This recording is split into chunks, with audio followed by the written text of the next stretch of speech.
Formula One leaves Montreal in Canada and returns to Europe. It's round 9 of the series and we're at the Red Bull Ring in Spielberg, Austria.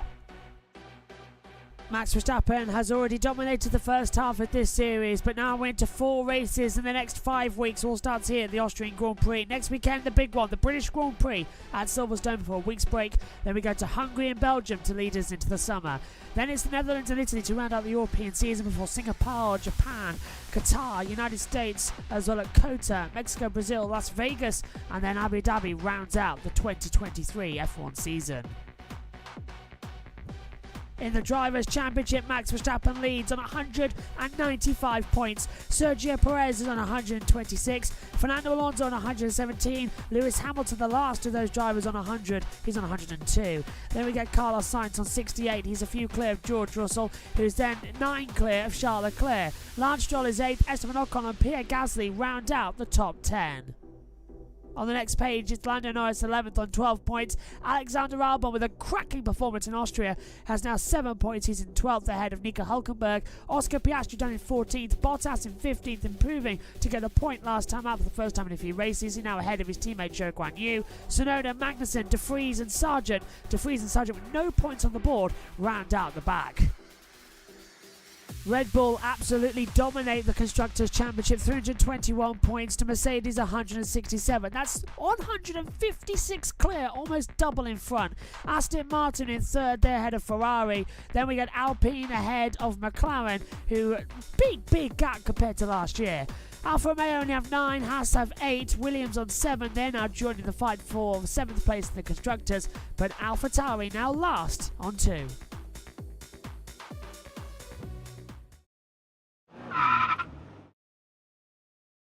Let's take a look at the Red Bull Ring here in Spielberg, Austria. 2.683 miles, 10 corners, 3 DRS zones.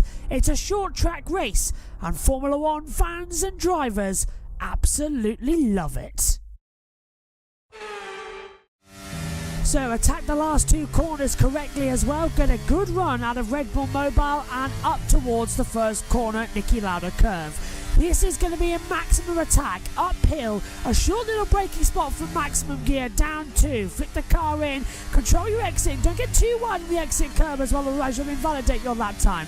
On the run then, avoid the new MotoGP layout as you come up through the kick of 2, and then into turn 3. This is going to be Remus. Light on the brakes, uphill, then attack, down. DRS opportunity number 2 coming your way as you approach turn 4 at Sochler's Gold. A fantastic braking downhill section, perfect for a lunge up the inside. Take a lot of the inside curb. You can take limits on the exit as well as you head towards Pirelli.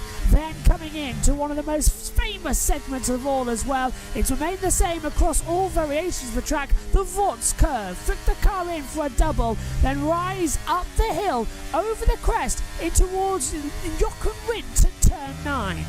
Flick the car in on pit entrance, watch out for cars coming in. Red Bull Mobile comes up with you once again. Attack it, use the exit curb, DRS across the line, and that is a lap of the Red Bull Ring.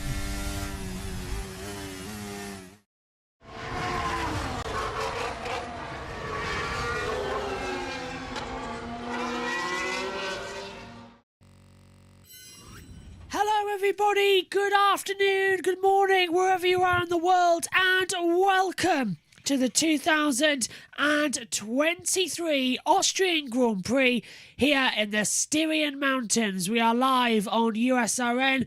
We're also live on YouTube for all of today's excitement. There's so much racing to be had here. Alongside me in the commentary box is Josh T. Megan will be with us as well, and Omi's alongside us and will also be in the pit lane, and Jess will join us after the conclusion of the EERC 24 Hours at Le Mans. The ending of that race is live now if you want to do it over the next hour. Pit lane opens in 4 minutes time though, so let's say a quick hello. We'll start with you, Omi. You've had some mic problems. Are you working? No. No, he's not. Okay, Josh, we'll throw it to you. Hello, Josh, how are you?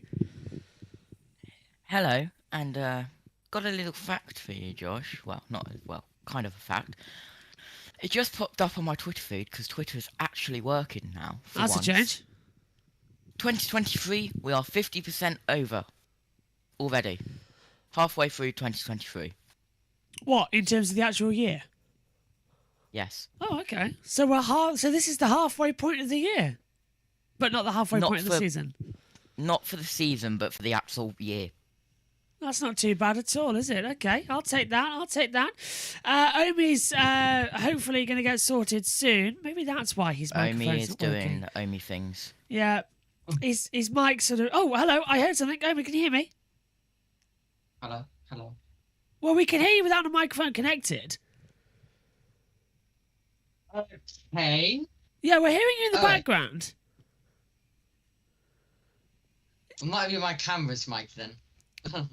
I reckon you've only had problems, since you had a webcam installed.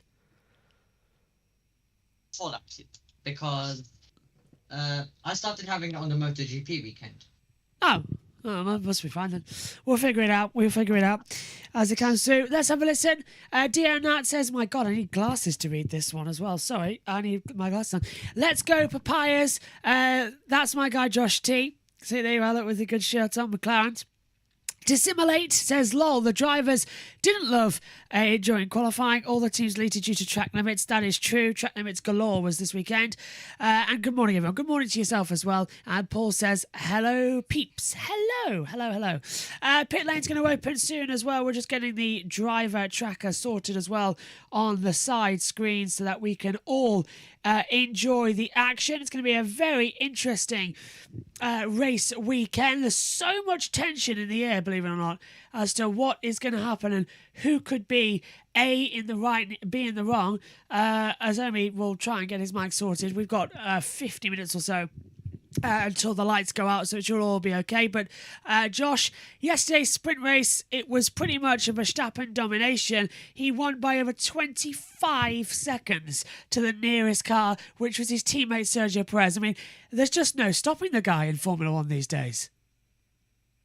Yeah, there really isn't, but hopefully we shall see some more variety of winners coming up shortly, but I honestly don't think we're going to see a variety of winners this year, definitely.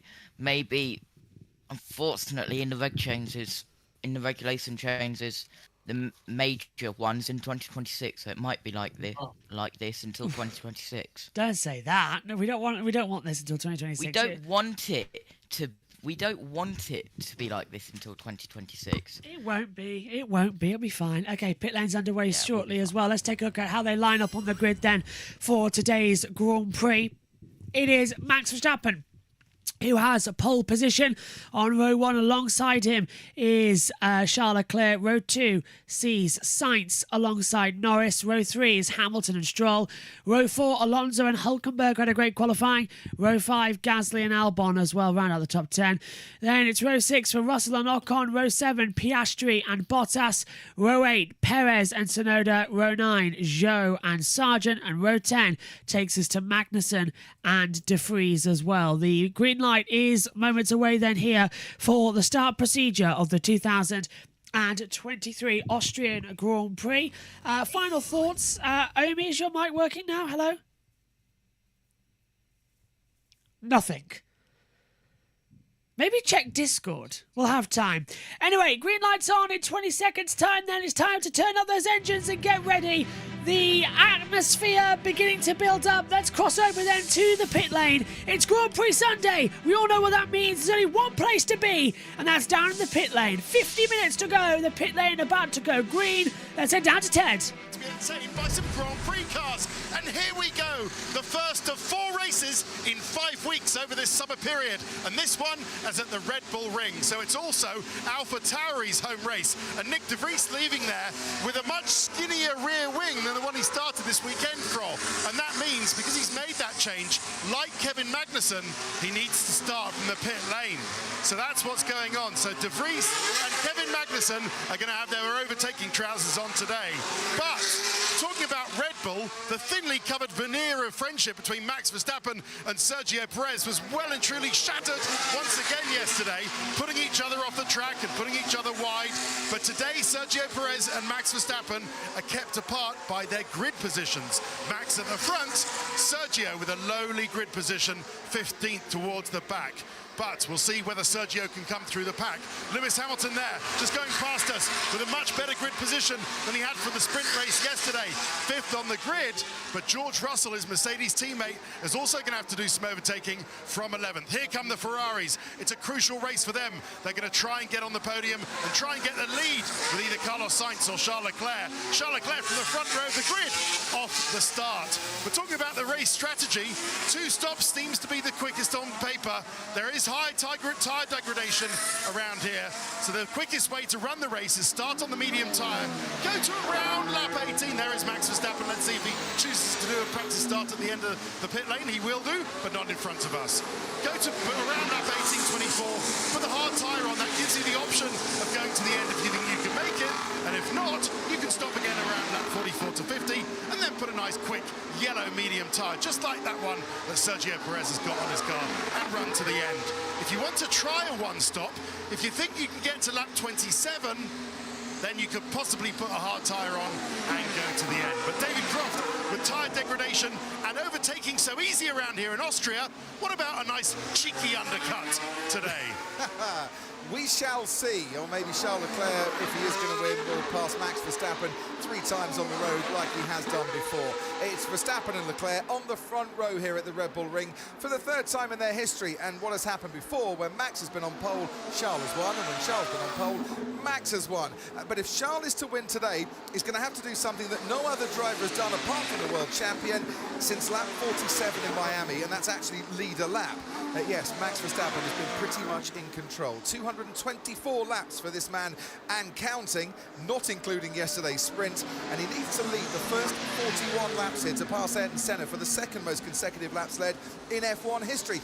The record, 305 consecutive laps, Alberto Ascari in 1952. Zach Brown doesn't look overly chuffed there, watching on the pit wall. He was chuffed by Lando Norris's qualifying yesterday, top 5 on the grid here for the 5th time in 7 starts. Might not have been too pleased after his team had a right to review request rejected by the stewards following Lando Norris's 5-second penalty for unsportsmanlike behaviour in Canada last time out.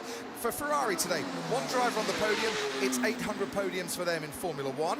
And for Lewis Hamilton, starting 5th on the grid, he might just fancy his chances for a podium too. And Lewis, who you can see at the moment, finished 3rd here from 9th on the grid last year. And if he does manage a win, don't be totally surprised. He won 50 races ago, 100 races ago, and 200 races ago. It was Hungary 2013, his first Mercedes win. He's the lead Mercedes car today, but can anyone stop Max Verstappen? Simon. Well, that is the question, obviously, but let's just bring it on to, and stick with, if we can, Mercedes. I think they were really encouraged by the longer run pace yesterday, the sprint run. They will have to be encouraged by the longer run pace, because honestly, they didn't have the best qualifying. They didn't get close enough, really, and I think they were a little bit put out. They were out qualified by the Ferraris as well. So. Yeah, look, I think what was quite interesting, obviously, I don't know why they know that we don't know about the race yesterday, because they were on intermediates for the majority of that race and then put on softs for 6 laps. So I guess you get some data from that. But what was really interesting was Lewis Hamilton's speed in free practice 1, which is the last time we had dry running for a long period of time. They were quite quick, even on the hard compound tyres compared to some teams on the medium. So I think for them today, it's their day of the weekend. They usually get quicker as the weekend goes on. So today should be the day where they have the best performance theoretically. Yeah, and they get quicker. They do get quicker too. They get more competitive. This they have done in some of the races like Barcelona.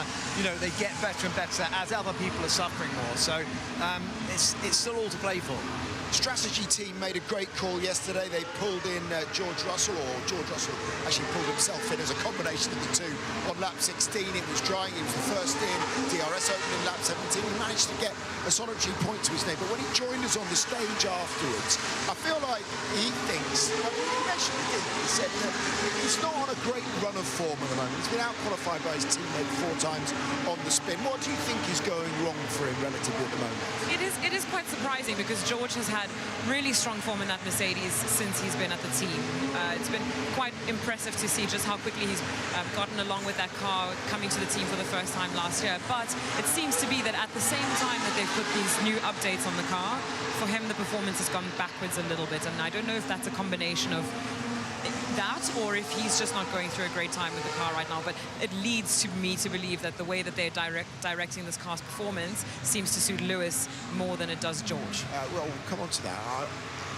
I find it remarkable that only 1 point separates the pair of them in the time that since George Russell has joined the team. It gives you evidence of what a good driver he is to compare himself to a 7-time world champion like that. Yeah, I think, was it Friday? Seems like a long time ago. Friday, I think David was going through some average lap time differences in qualifying. It's some ridiculous, like 500ths of a second if you average it out between them. And he's usually been, you know, nip and tuck between them and Lewis, and George's pace is undeniable. But definitely it seems to have slipped for whatever reason. He did seem a little bit you know, perplexed by where the pace had gone, and he did say when we asked him that he's going to go away and work on it and find out what's going on. And it sometimes can be that a style of driving is the way the car is set up favours a different kind of driving, and we've seen that with Red Bull as well, with Max and also Checo. Yeah, and everybody that's driven alongside Max. I mean, I think that's the thing, isn't it? The curse of the second Red Bull seems to be striking now because Sergio hasn't been the Sergio since Azerbaijan. Yeah, it's look, I mean, I think the first few circuits on the calendar really suited Checo, and you know, I mean, some people call him the street king, so a lot of street races at the beginning of the season, that probably would have given Checo quite a lot of confidence. But now that we're coming into a phase of a lot more traditional style racing tracks, Max just seems to have the edge on him there. And yesterday's performance was quite stark. Obviously, very different conditions to today. He was quite quick in qualifying on Friday, so maybe he can make his way through the pack today. There's 3 DRS zones, and that Red Bull we know is very quick in the DRS, so he's got a chance today to come second. What was obvious from watching by the trackside I saw on Friday was the confidence some drivers have in their car, and you could say that Lewis had that confidence, and you could see perhaps George not so much, but Lando, as we were looking at earlier, he definitely seemed confident, was able to do what he wanted to do with the car, and that's worth time. You know, it's not just the pure pace of the car, it's actually the driver getting confidence. He will eke out another 2 tenths, which would take a lot of many thousands or maybe millions of pounds to get through car development. Sergio Perez had a horrible qualifying. We talked about that at the start, 3 strikes, and he couldn't get it out or into Q3 for the 4th time in a row. He was clearly very angry when it came to the sprint yesterday, and a bit of a coming together with Max Verstappen, some real niggle. Here's Ant to explain what happened in case you missed it. Yeah, so the first moment we're going to look at is this between the 2 Red Bulls here. Off the line in yesterday's sprint race, immediately Max Verstappen on the left-hand side there squeezes his teammate towards the pit wall. It doesn't put Sergio off, though. He fires it into turn 1, runs a little bit too wide, and then this is the interesting part on the exit. Now I'm watching where he's looking, so keep an eye on the helmet there and in relation to where he's looking to the right-hand mirror, because at some moment, right about there he goes, he's clearly looking, and if you look back to the left-hand side, he then moves after looking in the mirror. So he came out afterwards saying, I didn't see him, I didn't know where he was.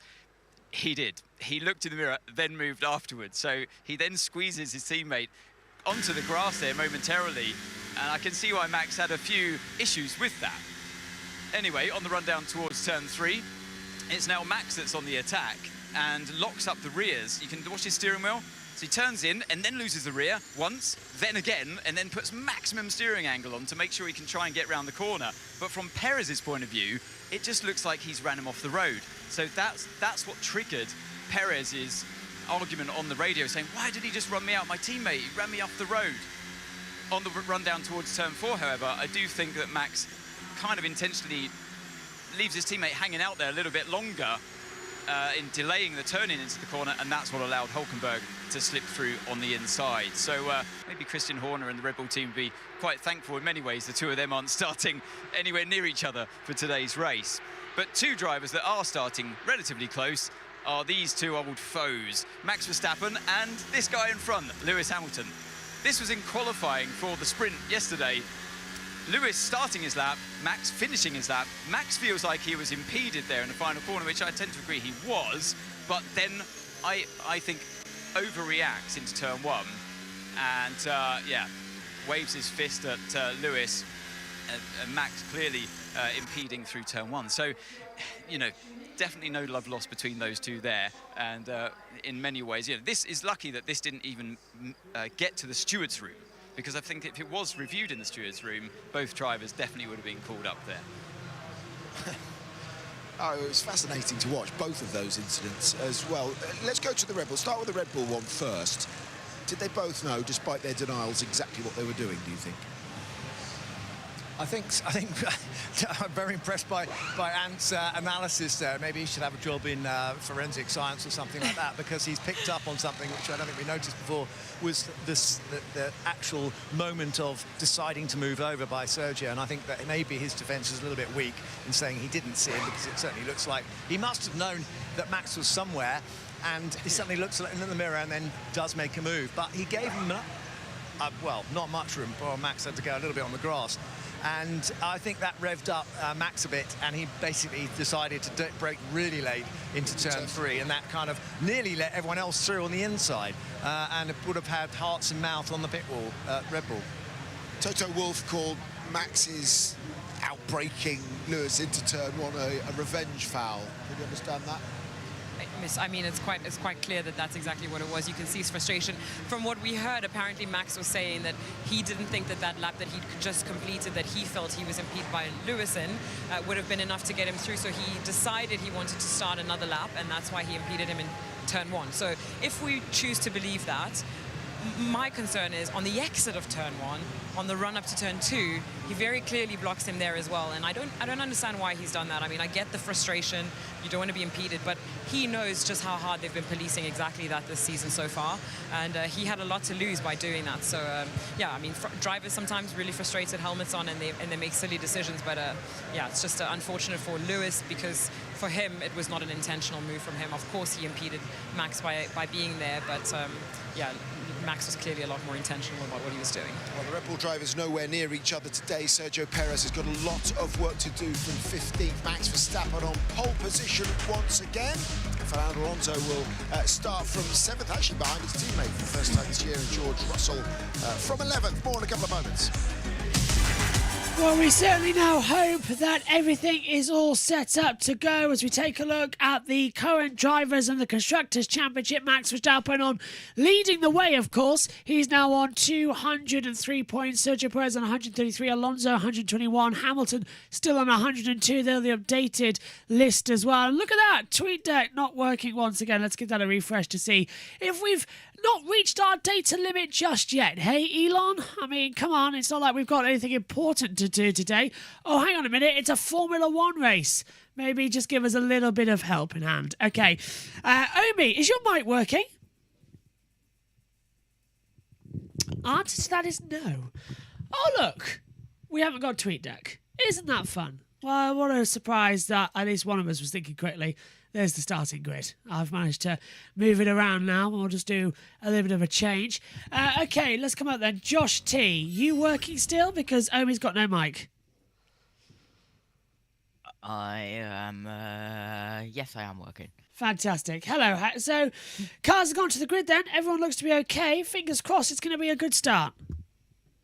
Yeah, hopefully it will be a good start. Hopefully it'll be a clean lap 1, but with what we've seen over the last couple of days of qualifying sessions, I think that my track limits track is going to be very busy, and it always is at this circuit. But also, not only have we got track limits, we've also got causing a collision.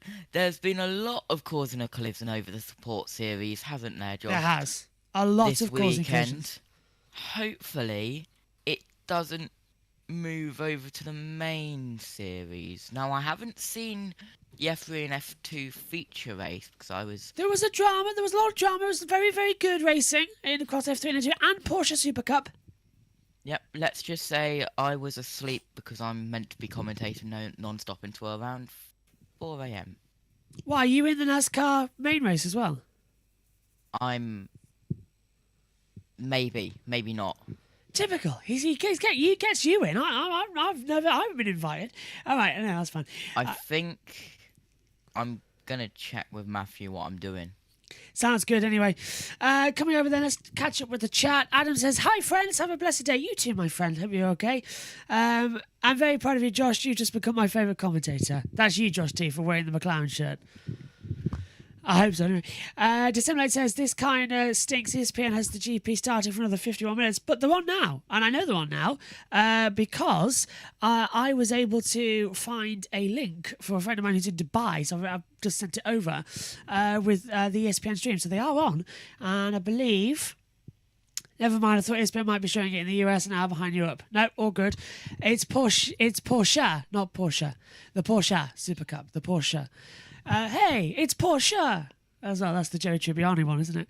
Adam says, hi dear Nan, thanks my friend Josh is one cool guy and a commentator as well. Thank you everyone. Well, yeah, everyone is. So is Josh T and so is Omi, who is doing his best, but it looks like he is having technical difficulties. He's gone blue. He's gone blue. Can you hear us? Yes.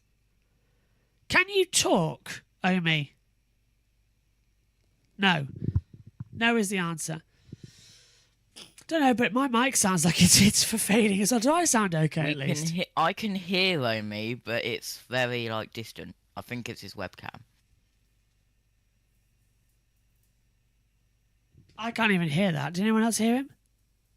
I can hear that just. Yeah, I haven't got my ears in, you see. I've only got... So I'm coming off speakers. The blue screen of death. Yeah, so Omi's not having great luck. Okay, let's head back to the track then. We're all getting set for the grid walk. It's time to have some interviews. And we'll hand back over to Simon Lazenby. Jetpacks. Future is here, everybody. There we go. Jetpacks. 3 of them. Look at that. That looks fun, if not a bit dangerous.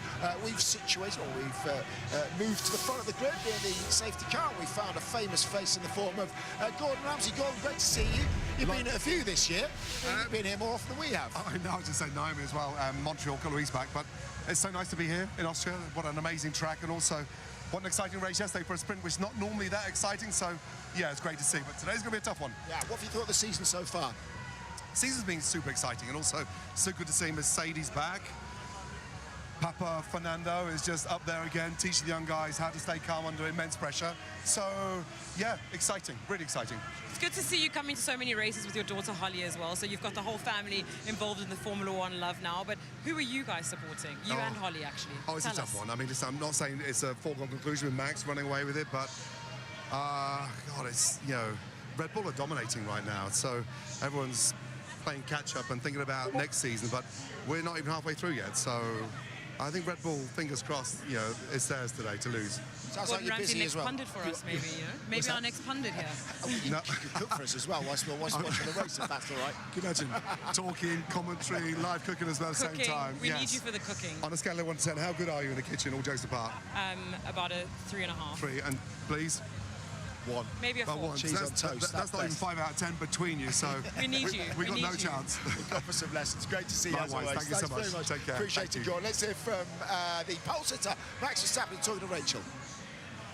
Max, this is just perfect conditions. It's a perfect track for your car.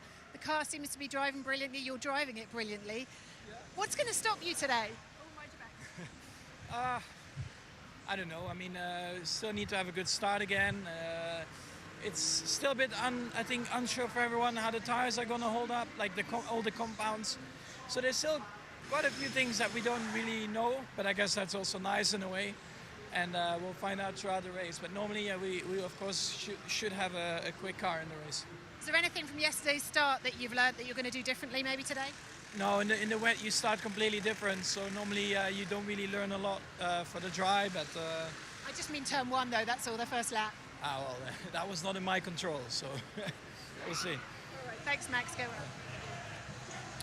We probably had this conversation before, but Damon, do you think he's in the form of his life? Definitely, and there's probably more to come as well. He's still young, is he 20, 25? No, so, I mean, you know, I think you peak, you know, he's got until late 20s and he's so relaxed, isn't he? I mean, he knows his job, he knows the game, he knows what he's doing. He's not at all anxious about getting off the line, all that stuff. It's in the bag, you know. Okay, let's get into what could be offering crumbs of comfort for other teams. Now, we've had a bit of a reset with regards to the CFD and wind tunnel time coming in here. It's all based, of course, on constructors' points. But the penalty to Red Bull because of breaching the cost cap means they've got 67% relative to those with 100%. That goes until October. What do you feel about when the others might think that lack of wind tunnel time compared to others might be affecting them? It's really difficult to know exactly when that's going to be. Obviously, you know, Red Bull are just really ahead of the game at the moment. I think they're already starting to talk about developing their car for next year. So that will start to hit them, but I think only towards the end of the season, maybe early next season. I think they're just that far ahead that they've got such a buffer, and there's obviously a delay on when these things start to come in as a problem. Yeah, I said 67%, it's actually 63%, isn't it? 10% of the 70% that they would have got for the first time. Not very good But at at least cooking. some other teams on the grid can be excited about the fact, well, at least Ferrari, that Max Verstappen will have no access to DRS because there's no one ahead of him to claim it. So to start with, yeah, absolutely. Is that? Okay, right, let's go to Ted and Bernie, who are going to have a little amble on the grid for us. Simon Lazenby, king of percentages. Thank you very much. Excellent stuff. Did you understand what he was saying? I was I was with him. but yeah, I knew what he meant. I knew what he meant. Right, Bernie, tell us, from your engineering strategy point of view, if you were Ferrari today, so Max Verstappen has a different person alongside him. Yesterday in the sprint race, it was his teammate, Sergio Perez. We saw how that went. Yeah. So he's got a different person now, Charles Leclerc. But Ferrari are in quite an interesting position because they've got Charles Leclerc alongside Verstappen and then Carlos Sainz over there right behind it. If you were Ferrari, what would you be telling your drivers to do? Well, they'll have looked a lot at the incident down to turn 3 yesterday. They'll be talking about where to position the cars on track. Each driver will want to be ahead of the other as well, but they'll, I think, be going for maybe one of the softer tyres that we're going to see in the race today, so probably the medium over the hard, because that launch off the grid's important, and maybe they fancy their chances against. This is a clash of rivals today. I wonder what they're discussing about. Are you going to get us today? This is a very cosy little discussion, isn't it? Sorry, carry on. You afraid of them today, Christian? Look, they were very quick here last year, so you know, it's going to be an interesting race with the conditions and everything. So let's see. What do you think your strategy is going to be today, Christian? Is it very different across one car starting at the very front of the grid, one down towards the back? Well, as you well know, they got 2 against 1, and that gives them options strategically. The best way for us to avoid those options or to take them away is to try and build a lead, which means getting a good start and then trying to get Sergio into play as quickly as possible. Any concerns with Max's start a little bit slower than Checo's yesterday? Do you think we've got that sorted for today, different conditions? That was just a variance of the conditions. You know, it's always very tricky in those conditions. A more standard start today. Let's hope he gets off the line well. Let's hope so. Great, thank you very much, Christian. Have a good race. There's Mark Mateschitz, Dietrich Mateschitz's son, tall chap here in the blue jumper, just sharing a joke with Paul Monaghan there. So Mark is now at a lowly, I think he's just early 30s, isn't he, Bernie? He's the co-owner of Red Bull since his father's passing. So let's have a look at the Ferraris as we have a look at Sainz. And Sainz against Lando Norris. We know they're friends, and Lando wanted to get him yesterday, wasn't able to, certainly later on. But yeah, do you think Lando can be part of the Sainz fight today? I think he needs to maybe try and get ahead at the start. I think one of the things that we often hear said is there's no friends in motorsport, and that'll definitely be the way into turn 1, down into turn 3. They'll be fighting pretty hard. I think Lando's a little bit down on straight line speed versus the Ferrari, so that's going to be the interesting one if they get into a battle through the race. Wow, that's going to hurt around here if you're down on straight line speed. Exactly. Even with the upgrades. Even with the upgrades, yeah. Them. Just based on the qualifying and some of the overlays from yesterday, I think that their straight line speeds are just a little bit lacking. Okay, what happened with this anti-stall with Lando in the middle of turn 3 yesterday? Do you know? Yeah, so we got a really good explanation on that earlier on this morning from McLaren. And it just seemed to be when he was slowing down into that turn 3 with all the incidents happening ahead of him, just a little glitch in the software meant that, well, not a glitch in the software, it's there to protect the anti-stall. It thought that it was triggering that condition, and that just allowed him to go into neutral, and then he had to recover. Now, already they're saying the recovery was very quick to get it back in gear and get moving again. Yeah, but he lost place. Sure, he lost a lot of places, but it could have been a lot worse. So they'll have gone through that today with both of their drivers, because that's still potentially a risk, but it's very unusual for that to happen during a race. It could still happen, yeah, It could still happen, yeah, because you don't want to change your software overnight in reaction to that and cause a different issue.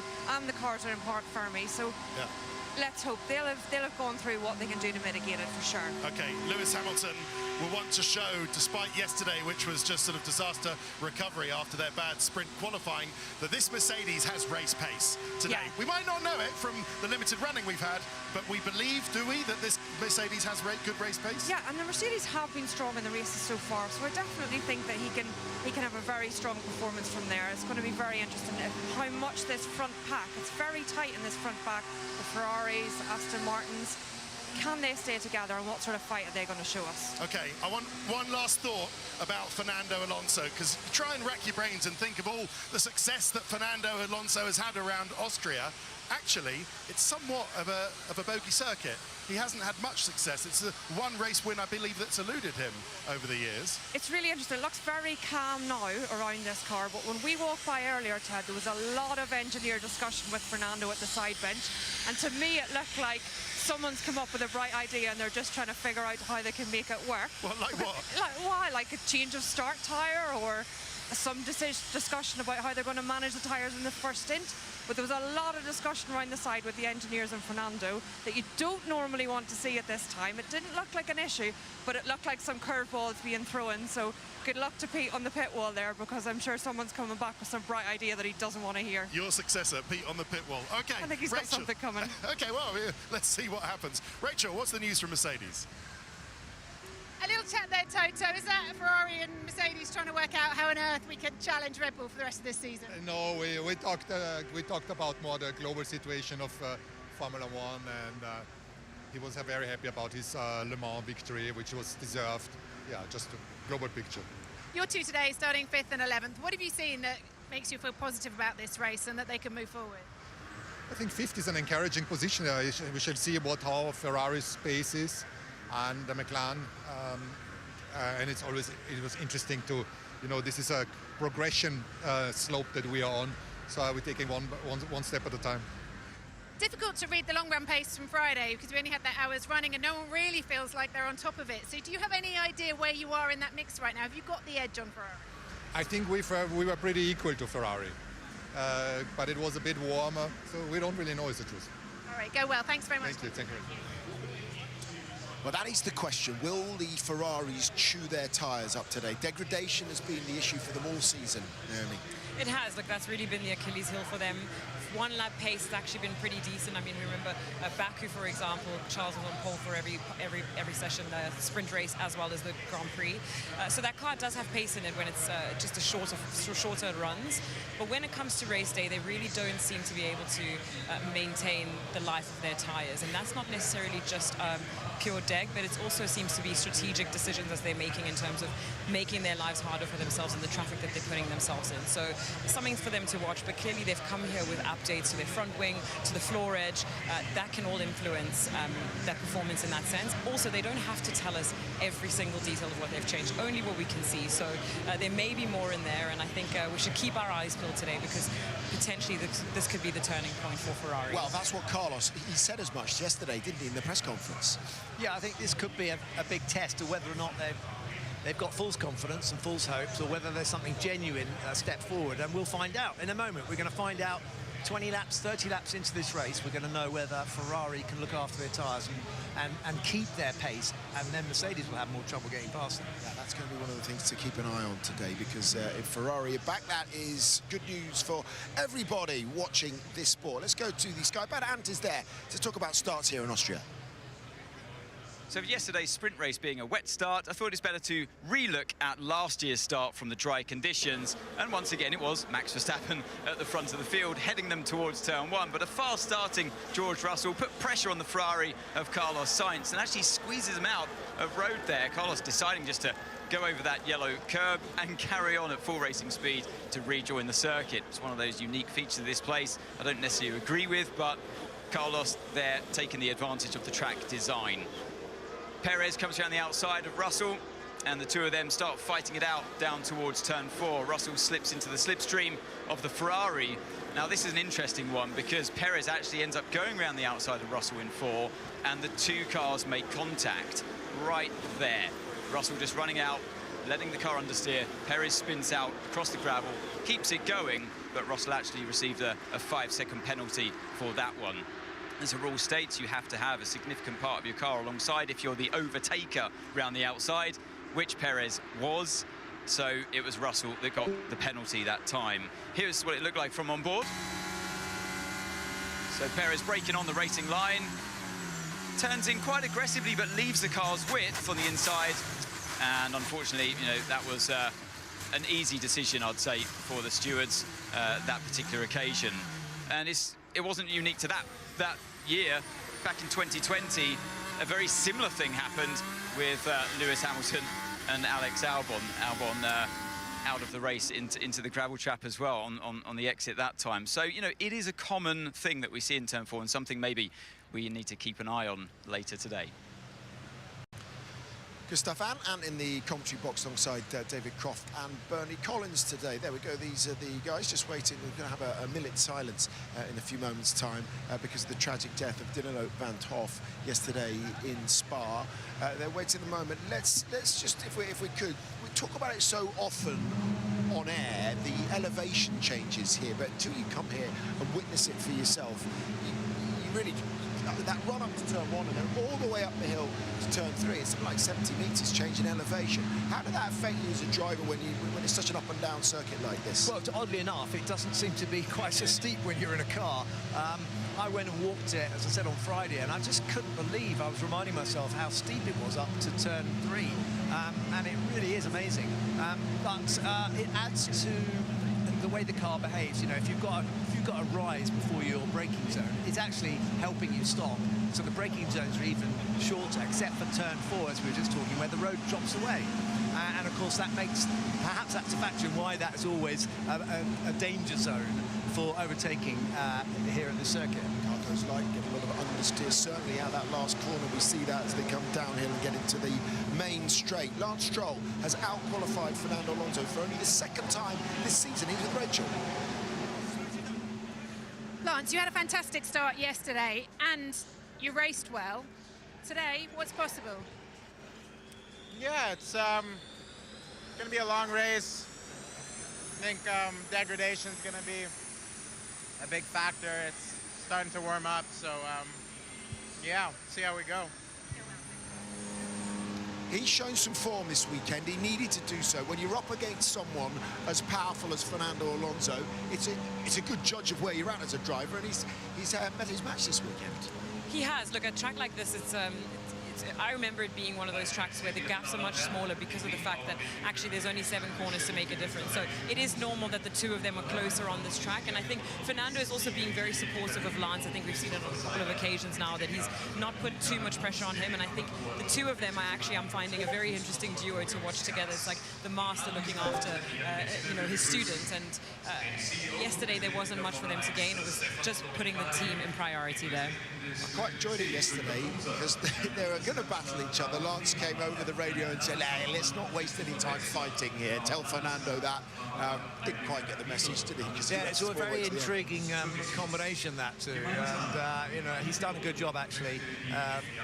Lance, he's actually performed well, but I think, maybe responded to quite a lot of pressure that's been building on his place there in the team, despite all his connections with his dad owning it and everything. I think that it must have stung him a bit, because some of the questions were being asked already. So it wasn't ideal start to the season with that injury. It wasn't ideal, was it? Yeah, I mean, the start to the season that Lance had with that injury, but he seemed to, you know, he responded immediately and then he's drifted off slightly. Yeah, I mean, that was a very good show of character, that he drove the car anyway when he was in that condition, but it seems like he's been doing a lot better since Monaco onwards, so now that he's fully recovered, we might be seeing a truer pace from him in this car.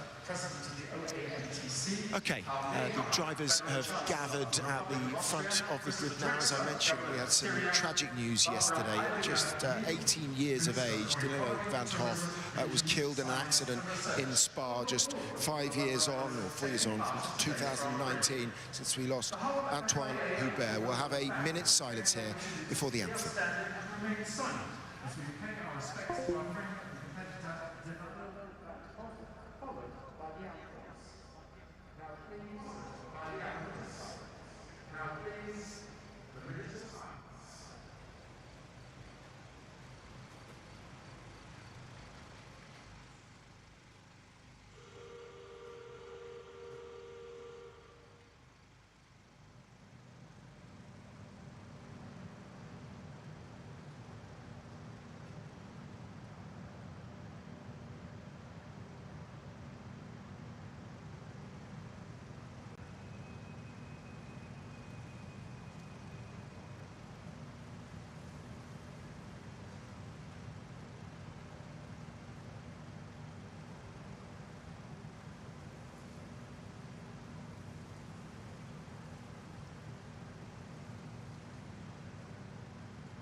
The Styrian and Austrian national anthems down there on the grid as well. The start procedure is coming up as well, and a beautiful minute silence as well as hear from George Russell. Your strategist and yourself got the decision right. You picked up a point.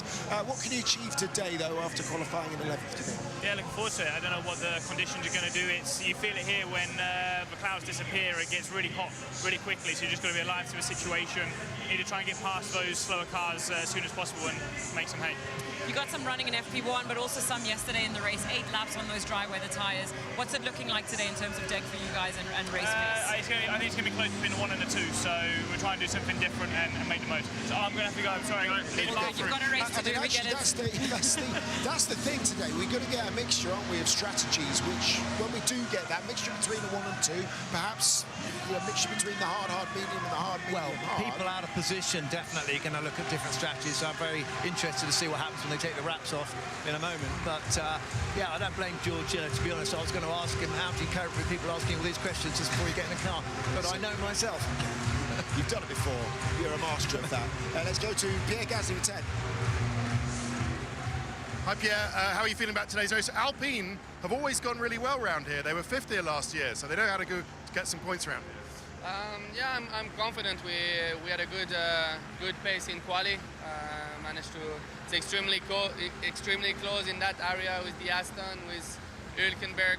Lando put a very strong lap in quali. We'll have to see how it pans out in the race, but I think we'll be in that mix and clearly some good points on the table for us. You're an attacking driver, lots of places to overtake around here. Yeah, we'll go. We have to move forward, and yeah, clearly. We got a competitive race car. The last few weekends were not really smooth and always a lot happening on our side, so I just hope for a clean race, some good battles on track, and hopefully some very good points for the team. Good stuff. Thank you very much, Pierre.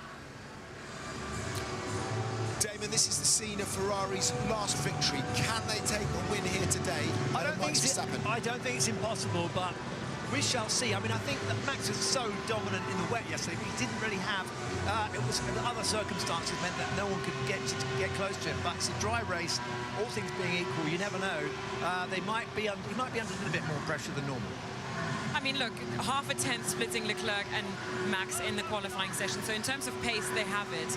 It's about how they're going to run this race and what they're going to do to bring that battle to the Red Bull of Max Verstappen. And it's going to be hard, but I think they have a chance. For the first time this year, Ferrari have got 2 drivers, both of their drivers starting inside the top 3. Max Verstappen, the man in your picture, though, alongside Charles Leclerc on the front row of the grid. We're just about set here in Spielberg for the Austrian Grand Prix.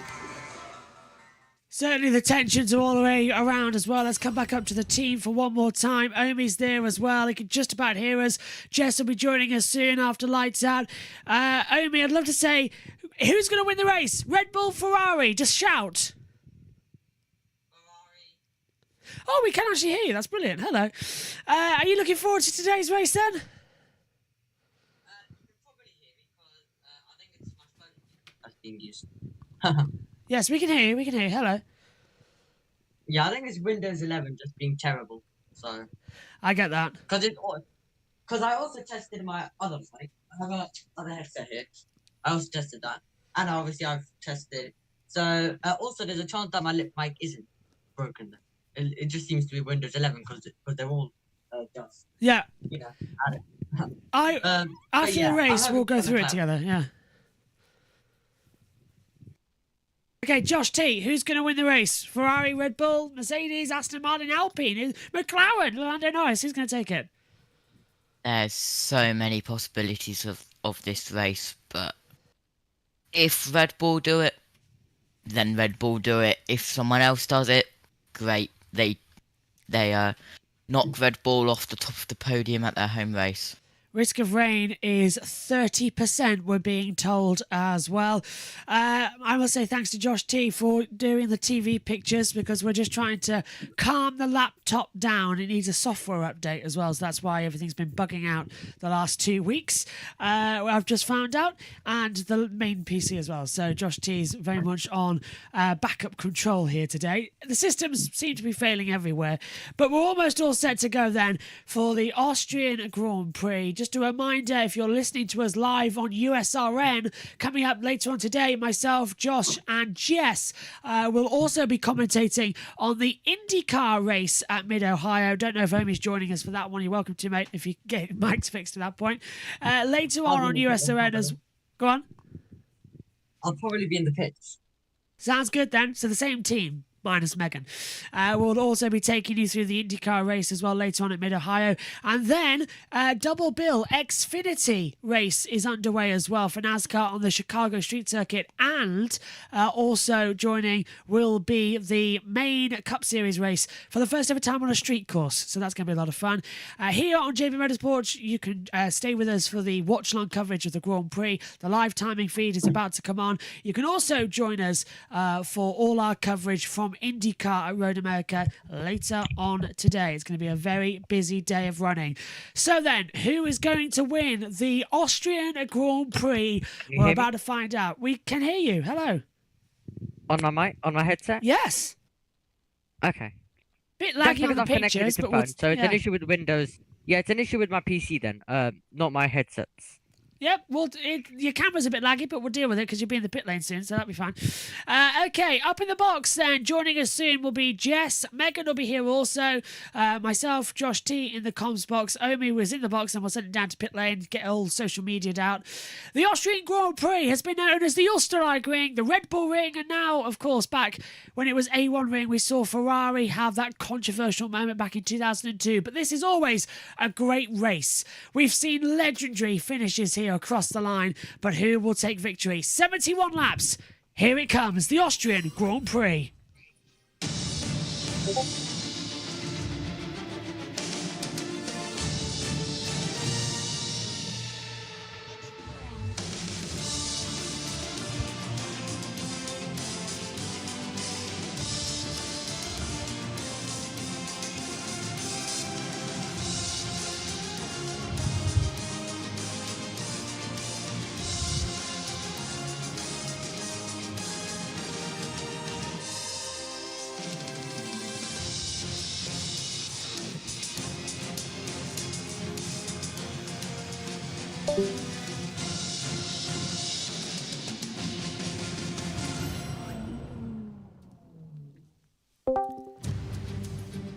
Welcome one and all to the Red Bull Ring here in Spielberg, Austria.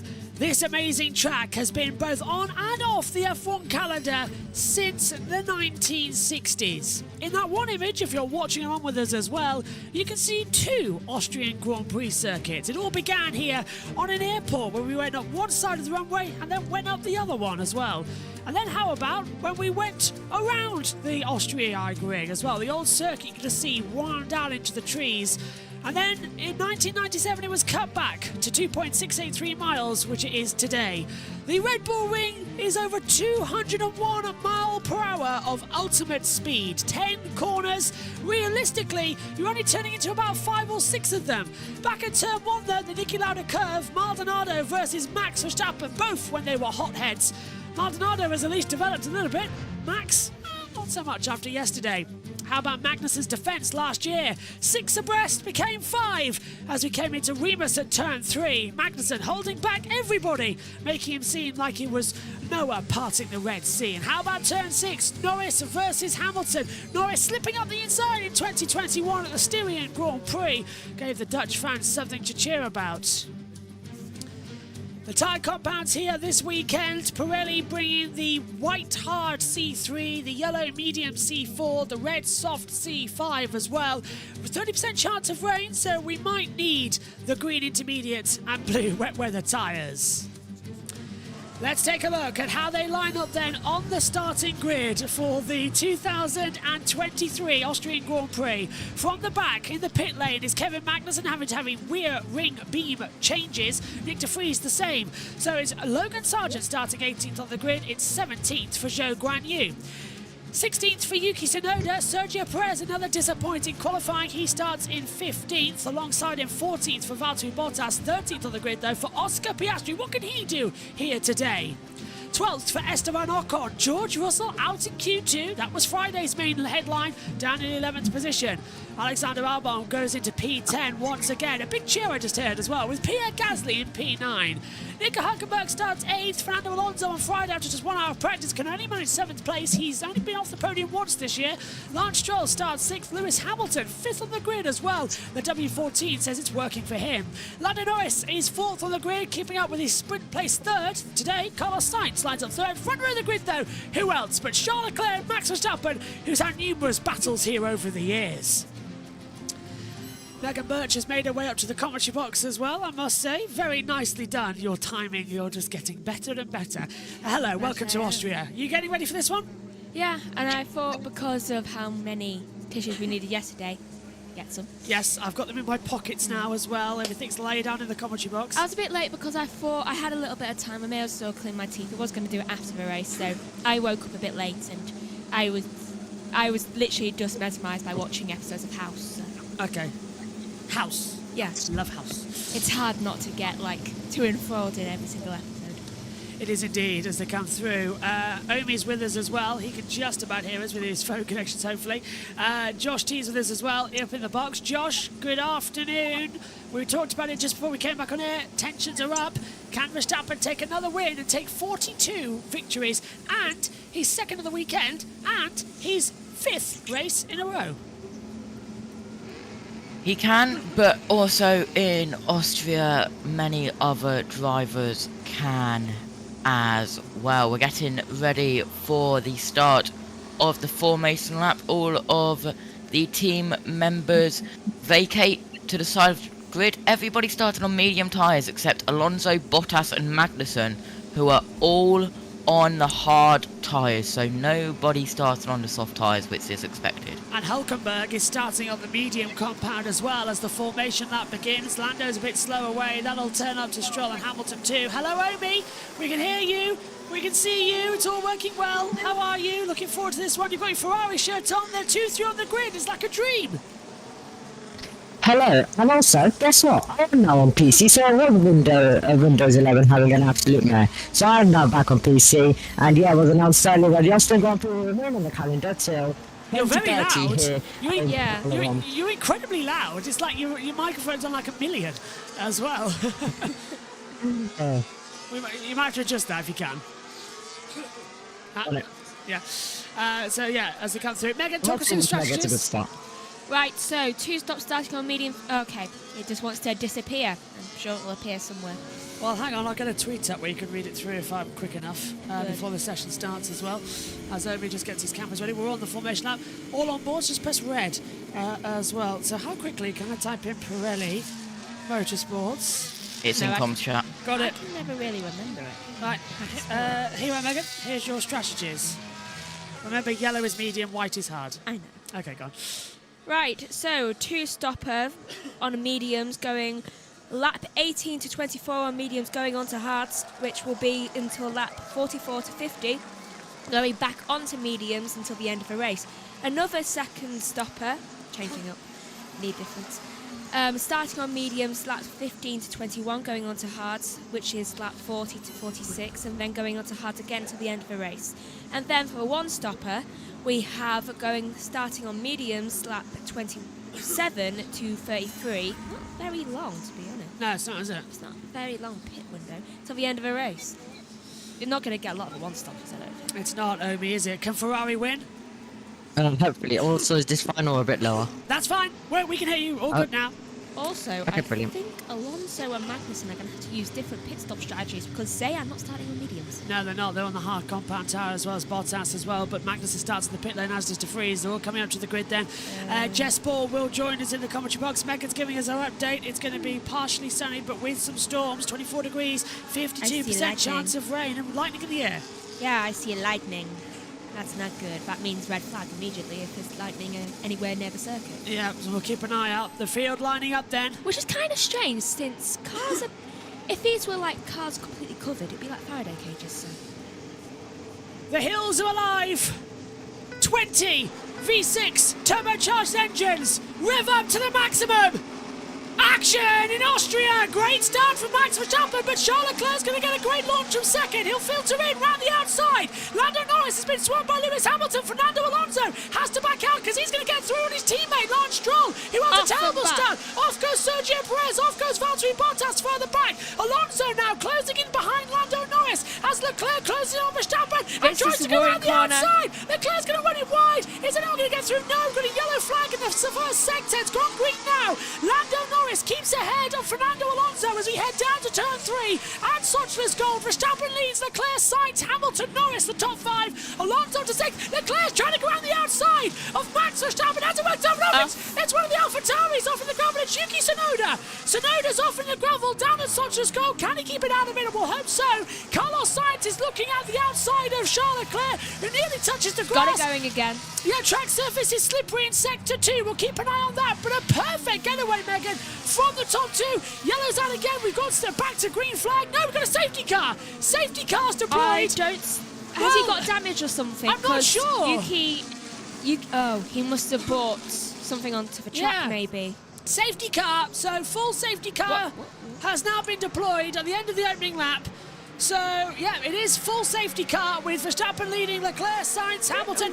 Magnussen is up into 8th place, and Magnussen's come into the pit lane. That's why he's jumped up. Tsunoda's saying, I've got damage. So Tsunoda went through the gravel trap. That's why Magnussen's jumped on 8th. He's come through the pit lane to change over from hard tyres, presumably to the mediums. Tsunoda enters the pits. I don't think he's coming back out again. We don't know why brings out a safety car. We've got. Yeah, there's Tsunoda in the pit lane. He's going to change over to medium compact tyres. I think he had a puncture on the rear left. That's Magnussen coming in. They're still waiting on him. All I can tell on the driver tracker up here in the commentary box is that we've got track surface slippery in sector 2, but nobody stopped down on the circuit. Where's his damage? I can't see it. Well, he went through the gravel. I'm not seeing any damage. No punctures or anything for Tsunoda. There's no damage. That's a really bizarre safety car call. Yeah. Oh, we've got debris.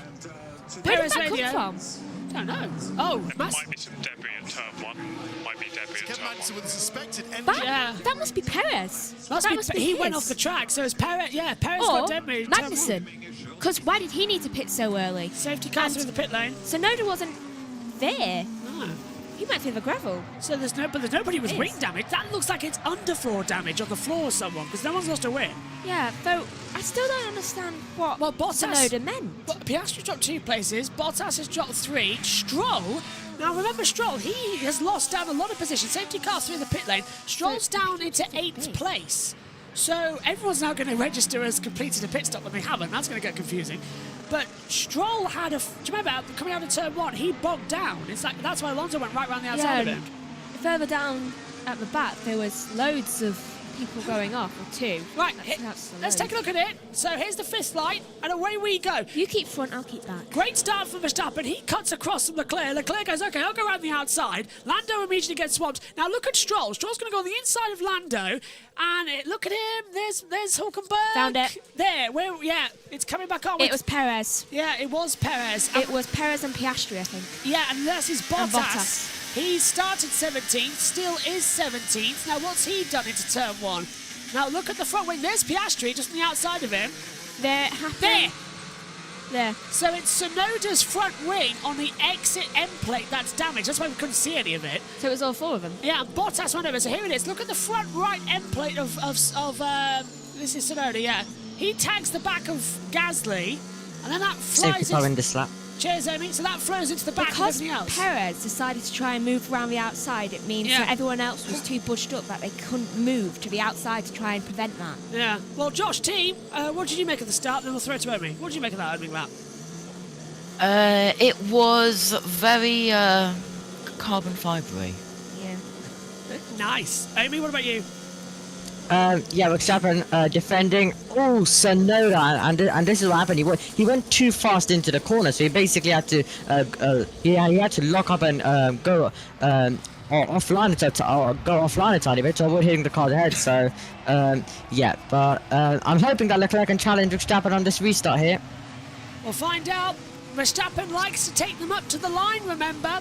So he's not going to bolt it. He's going to back the pack up. Verstappen leads. Leclerc, Sainz, Hamilton, Norris, Alonso, Hülkenberg, Stroll, Gasly, Albon the top 10, Russell, Ocon, Perez, Zhou, Piastri, Sargent, Bottas, De Vries, Tsunoda, Magnussen. We've got the green flag, we can race, and Verstappen's bolted coming into turn 9. That's very early from him. Usually he likes to take it. But now What's he planning? Don't know, because that's going to give Leclerc such a great launch up to 1 and up towards turn 3. We are green flag racing again here at the Austrian Grand Prix as we run up towards turn 1 in the Niki Lauda curve. Verstappen leading. No one's fancying a move into turn 1. Verstappen a little bit wide of the exit. So is Hamilton, and that's going to give an advantage to Norris. Probably feels a bit confident because he knows he's already got Ferraris behind him. Yeah, that's the point as well. They're not going to do anything, are they? The two Ferraris with Leclerc and Sainz just ahead of each other. Lando's feeling a bit bold and brave. He's trying to take around the outside. Look at the closing speeds. Lando's fed up. He doesn't care anymore. He's just going to go for it. De Vries and Tsunoda are side by contact. side. Yeah, that's Tsunoda trying to go around the outside of Nick De Vries. And Yeah, he's they done so. contacted on wheels. Tsunoda's had enough. And now look at Stroll. Stroll under pressure from Gasly, trying to go around the outside. Gasly then cuts back to the inside line in Sochless Gold. Still can't get away through. Perez is stuck behind Gasly, and the two AlphaTauris. More contact, and I believe one of them into the gravel. That would be De Vries because Bottas has passed him. So that's De Vries who's gone into who's been pushed off into the gravel trap. Well, I think Tsunoda's had enough of the gravel today. He thought, you have a go. Tsunoda's up to 17th place despite being into the pit lane. That's what the safety car's done, is just reset everything for another laps. Turn 1, lap 1 noted, and then immediately says no further investigation necessary. It'd be lovely to know what that's about. That must have been the accident with Tsunoda, just clipping the back of Unless we're missing Gasly. Yeah. Verstappen with a 1:09.691. He has set the fastest lap of the race so far as they come down through. Everyone already trying to break the toe. DRS will be activated on the next lap, but I don't think it's going to be needed for Alexander Albon, who's looking for a move on the inside of Gasly, and they still can't get through. But look at that, Perez is having problems now because that's Perez passing Ocon. I thought Ocon was going to have a tap back into the camp and missed that. Verstappen is literally almost a second faster than everyone else. Oh, it's the sprint race. race. Leclerc. It's the sprint race all over again, isn't it? They both have clear air. I don't see what's the problem. Yeah, what is the... I mean, Leclerc's just dropped back massively. They're on the same amount of tyres. They've both done 4 laps. They're brand new. And yet Verstappen is still so far ahead of the field. I don't even have a clue anymore, so... DRS enabled. Cheers, Josh T. So we are going to go green then with this DRS. Let's take a look. This is Sergio Perez. This is moved in on Esteban Ocon up into turn 3, pulls to the inside line, goes late on the brakes, hugs the inside curb, and it's a sweet move from Sergio. Yeah. I don't see anything wrong with that. Sweet home Sergio. Magnussen. Now this is Magnussen and it's De Vries, and this is Magnussen. Look, he puts a wheel on the gravel. So that's De Vries pushing out Magnussen. Yeah, he kind of pushed him off. He deserves to go back into the gravel. There's Fernando. He's in 6th position. Hulkenberg's behind him by 0.8 of a second. I can just see gained a place. I just saw rain clouds. Did you see that? Just coming out of turn 3. Just a little bit of clouds in the air. I'll send Josh T to search over with weather forecast. Unless you've already done so, Josh. No, he's on it. I can see the light popping up. This comes through. Megan is putting... What are you writing on your... Just say it. DRS. DRS. I know, you could have just pointed to that little timing tower. I pointed to the green thing that came up on the screen. Megan, I think it's about time you realise I never look at the green things that are on my monitors. Maybe I should just whack your arm next time. That might be a factor as well. Hang on a minute, what's going on here? Right, so lap 7 of 71. And we've already had a safety car. That's got to be a record. We've had opening lap safety cars here 4 times, I think. Before now? Because I think now it's 5. Yeah, now it's 5. Lando radio. Track limits again, Hamilton. That's his 3rd time. We're on it. 3rd time? We've only had 7 laps. Omi's not going to like this because Leclerc and Sainz are going to be battling each other with Sainz with the DRS, and he's going to run down Sochless Gold, Omi. The two Ferraris are going to work together here to have... This is their best result of the year so far. 2 and 3 are podium places. They've got to just keep calm, haven't they? Oh, they'll lose it later, don't worry. I love how a Ferrari fan is saying that as well. It's like, it's inevitable. Yeah, it will happen. We will lose it. Because they are rubbish at pit stop strategies. That's true. I'm looking forward to the pit stops. Lap 13 is when we're judged to come in for a 2-stopper. Ooh, that's a lot of Yeah. So down in the back half of Jochen into turn 9, a bit of carbon fibre being flown off into the track, probably come off Sonoda when he came into the pit lane. So go on then, Omi. Max is now 2 seconds clear of the rest of the field. This is now just turning into Ferrari's defence. But can Hamilton defend from Norris? Yeah, Norris is inside the 1 second, but can Leclerc defend from Sainz? I don't think he can, Josh T, because Sainz is all over the back of him. They probably planned this, so probably no, because they golf together and they're like best friends. They are, yeah. Sainz is... Well, to be fair, Josh, we've seen before these two get a little bit too close to contact, haven't we? Do you reckon that could be like the ultimate sacrifice, that they just take each other out and then it's just everybody has pain? Yeah, I think they're going to collide as Stroll gets past Hulkenberg. I mean, it's possible. Oh, there we go. Did one of them collide with Max? 2 seconds ahead, they'll just start flying to catch that. Fine then, someone crashed down the field and then we get a safety car, then on the opening lap. I think safety car. Gasly's going to take you up on that offer because he's getting a bit too close, isn't he, for comfort, as he was trying to pass Hulkenberg to capitalise on the mistake that was made ahead of him. Oh, not Gasly. He has Hulkenberg and Albon on either side of him. That's not fair. Turn 4 incident involving Magnussen and De Vries has been noted by the stewards for forcing another driver off the track. What is Magnussen? I wonder if this is to let through. I think you can see. That's coded. Yeah, that's coded. Yeah, that's true. Leclerc, I'm faster than Leclerc. Let me through as Zhou pits. Zhou's into the pit lane. Has he done it? No, Leclerc's still ahead of Sainz. Zhou is the first one to make the plunge. Why is he making the plunge so early? Go on, There are so many lap times getting deleted. They really so are. many. Hamilton There will be a lot of Alonso. penalties to watch. And Russell has passed Perez. Russell has passed Perez for 11th place. You didn't see that coming. And yes, that is now 2 warnings to Alonso. Yes, I am in the middle of working all of the track limit stuff out. No worries, I'll leave you with that, Josh, as well. Just chime in anytime you want. This is Hulkenberg. So watch Stroll. This is how he got through, as Omi said. Oh, a beautiful switcheroo. And Hulkenberg locked up, went off the track. That's what allowed the Alpine to come back through of Gasly. But I don't know, Hulkenberg off the track there. I don't know if you have to give that place back there. Don't know, there's a replay of the Ferraris for some reason. No, this is live coverage. This is live. It says replay there. Yeah, but I'm looking at the driver tracker, which is showing them all going through the same part of the track. Did they forget to take the replay They button did. off? Yes, they did. This is live. Russell snaps shuts the DRS. So does Perez. No, I don't. I thought that one of them locked up and they hit each other coming through one. Mr. Fusion says, good morning this month on Thursday, 20th July is my 24th birthday and I'm heading to Cornhole Tournament. Oh, enjoy as Perez sends it up the inside of Russell. Russell gets a better exit. No attack for now. Ferrari are not attacking, they're sticking with him, but meantime the 2 Mercedes and Red Bull are attacking with Russell around the outside, trying to get ahead of Perez. Perez on the inside line to turn 4, and Sergio Perez gets through. Russell has to settle for 12th position. That's even outside the points. The current driver in the points is Alexander Albon. Maybe Perez would crash. Yeah, maybe Perez will be in an accident zone at some point around. And then Verstappen. Yeah, well, we'll see. We're 3.1 seconds before the first pit stop. Go on. I've just seen Leclerc lap time deleted, Sainz lap time deleted. Oh. Where's Verstappen's lap time deleted? Come on, give us a Verstappen lap time deleted. What is going on here? Around 5 minutes-ish and I'll get you every driver's how many times they violated it.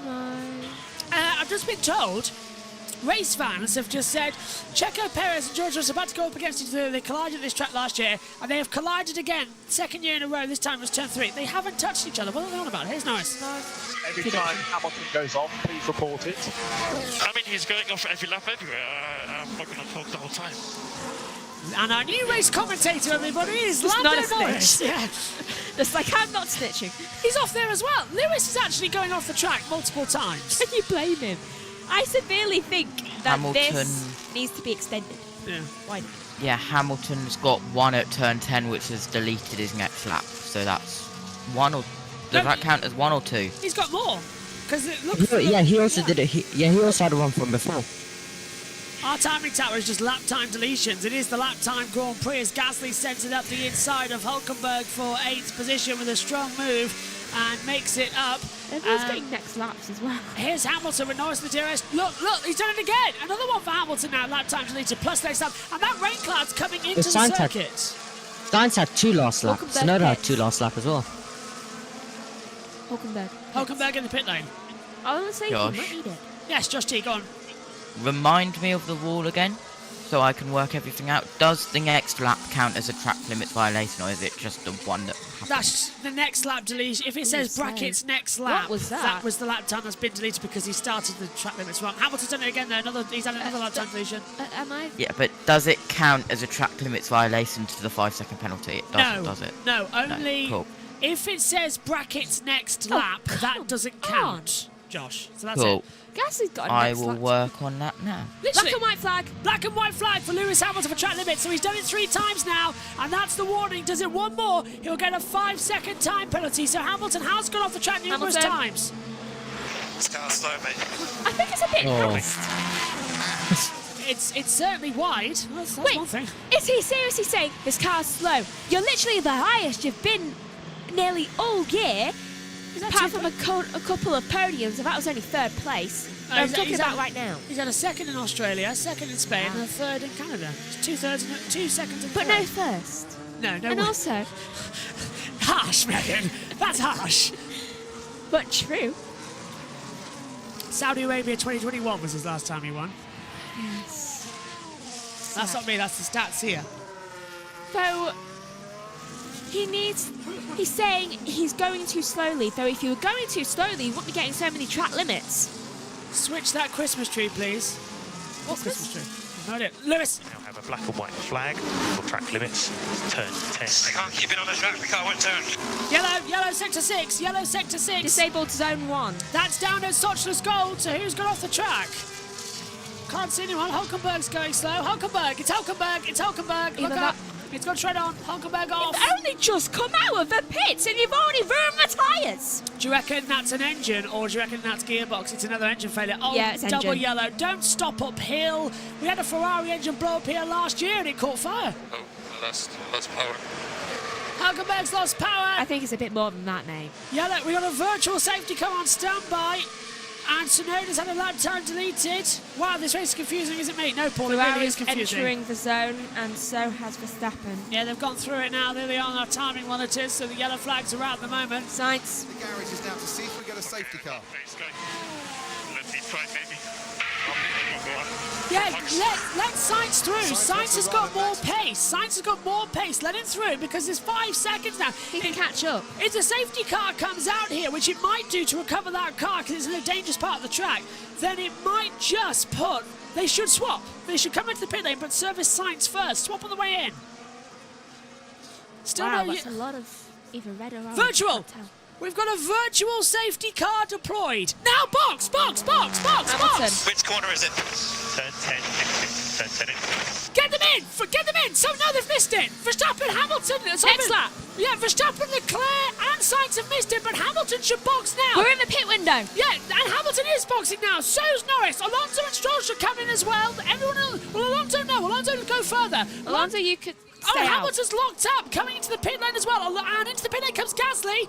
And Norris. Alonso stayed out, Stroll stayed out. That's the wrong call. He should have come in for a free pit stop under the virtual. Everyone on the medium tyres now should pit. And this is going to change the complexion of the Grand Prix. Because this is going to put, effectively, Lewis Hamilton in a golden opportunity here to take the lead of the Grand Prix. But it also, crucially, it puts Fernando Alonso in a race-winning position because he's on the hard alternate tyre. Into the pit lane comes Piastri as well. Black and white flag for Tsunoda for track limits. Gasly and Russell in too. We've got an unsafe release in the pit lane. That's Gasly coming out And with an unsafe Albon. entry. Yeah, that's Sargent coming into the pit lane with Gasly coming out of it as everyone comes in for a new set of tyres. So who's pitted? Hamilton's put hards on. So's Norris. So's Gasly. So's Albon. Russell, Ocon, Piastri, Sargent, and That's it. A lap ago, Hulkenberg ruined his new one. So the virtual safety car has... well, is it going to cost them here? If the virtual safety car comes in now, it won't cost Verstappen, Leclerc and Sainz that much. But this is a golden opportunity for Alonso, who is 18 seconds behind Verstappen. He's inside the pit window. Oh, come on. Sainz, box. Is Leclerc coming in? They're double stacking. Ferrari are double stacking, but Verstappen has let it go. Verstappen's let it go. He's not come into the pit lane. Verstappen has not taken the pit stop. He's got through. Ferrari are double stacking. Alonso will take second. Verstappen's mistake, though also Sainz, track limits. Hamilton, track limits. Alonso's coming to the pit lane to change over from the hard tyres, and no, it's a slow stop for Leclerc. What was going on there? It was 4 seconds, but there was nothing wrong with the car, and that is... It's really look, it's affecting Sainz too. Oh no. Ferrari have bundled the pit stops. They have bundled them. Alonso's in. And Stroll, is that Stroll coming in as well behind Alonso? So it's medium compounds for Alonso, but why have they done that? And Lando Norris takes second as the virtual safety car comes in, and we head back to green flag running. Lando Norris goes to 5th. Leclerc's come out in net second position. Verstappen's got 20 seconds. Bottas has got a broken front wing because he's hit Gasly and Magnussen coming out of turn 1. This could be a good thing that Red Bulls have not stopped because they are both now first and second. Magnussen trying to go on the outside. Gasly goes low on the brakes as well. And Bottas with a broken front wing trying to keep in. Gasly goes wide. Magnussen on the comeback. Magnussen retakes Gasly. He's got the DRS. Going to swing to the outside of Valtteri Bottas on the run down towards turn 4. So there's Tsunoda and that's Tsunoda and Alonso battling together. Magnussen gets ahead. Albon. Russell ran the outside of Albon but makes a mistake. Albon tries to come back through. Hasn't got through. Magnussen now ahead into 9th position. Stroll. What a crazy restart that was. And Hulkenberg, well, he's out of the race anyway. What a crazy restart. Wait, for the how Grand can Prix. he get a new time? How can he get a new track limits if he's not even racing right now? What a crazy couple of seconds that was. Do you know, wait a minute. Sainz. Guys, come on. Why we don't stay on? Come on. Yeah, I'm not surprised. Yeah, why? Well, Sainz have been bundled here, but Hamilton a time penalty. Megan. How long's Russell's time penalty? Wait, no. Hamilton. Right, I know why Ferrari pitted. And Let's this agree with it. Sainz going to go on the inside of Lando Norris for an easy move. Oh, is it? Because he's going to try and stay around the outside. How many seconds? Lewis Hamilton gets a 5-second time penalty. Yeah, it's a 5-second time penalty for abusing track limits. Lando Norris trying to go around the outside of Carlos Sainz coming into turn 5. Sainz defends it. Lando can't get a switch around. Just gold. But Hamilton with a time penalty for abusing the track limits. Gasly passes Magnussen, Russell passes Bottas, and also I know why Ferrari decided to pit, because they probably heard the fact that Red Bull weren't planning to pit, and they knew that means they had to pit later on in the race, meaning they have a net lead. Who? Leclerc has a net lead because Verstappen and Perez have not pitted yet. So Leclerc's got the net lead of the Grand Prix. Yes. You're right. He's inside 17 seconds. It's an average 25-second stop here at this race. And he's just at the fast lap of the race. But that's changed again now to Sainz to the 109.129. Ferrari aren't out of this yet. This is Russell on the inside. This is him getting the move done on. Neither of them have pit. Oh, this is Russell passing Bottas. That's late into the braking zone for turn 3, but he gets ahead. Okay, Tsunoda's also now been noted for track limits. They're the only ones. Can I just point out now that Hamilton's got this time penalty as well, that will be added to either his next pit stop, and this is the unsafe release. Oh yeah, definitely unsafe release there for Esteban Ocon. Ocon unsafe release definitely into the path of Sargent, and they couldn't work out that's inside the fast lane, so that'll be a penalty too. It puts Ferrari in the net leads of 1 and 2. Yuki Tsunoda with a 5-second time penalty as well. So Who saw that for me? That's track limits. So now we know if you go 3 times, you're going to get the penalty. But there's Russell. Russell going to the inside of Magnussen for the top 10 positions in the World Championship points. Russell on the inside line gets through. Meantime, further ahead as well. Tsunoda versus Gasly. Gasly going right round the outside into turn 4 with a sweet move on Tsunoda. But it doesn't matter necessarily because of this time penalty. This is a great race. It's good for everyone until a lot of actually. Yeah, this is non-stop racing. Ocon radio. Just want to examine Bottas. It's gonna fall off. Oh, that's nice. Remember, it's left. That's nice of Ocon to tell, though kind of already knew about the damage. Though, right.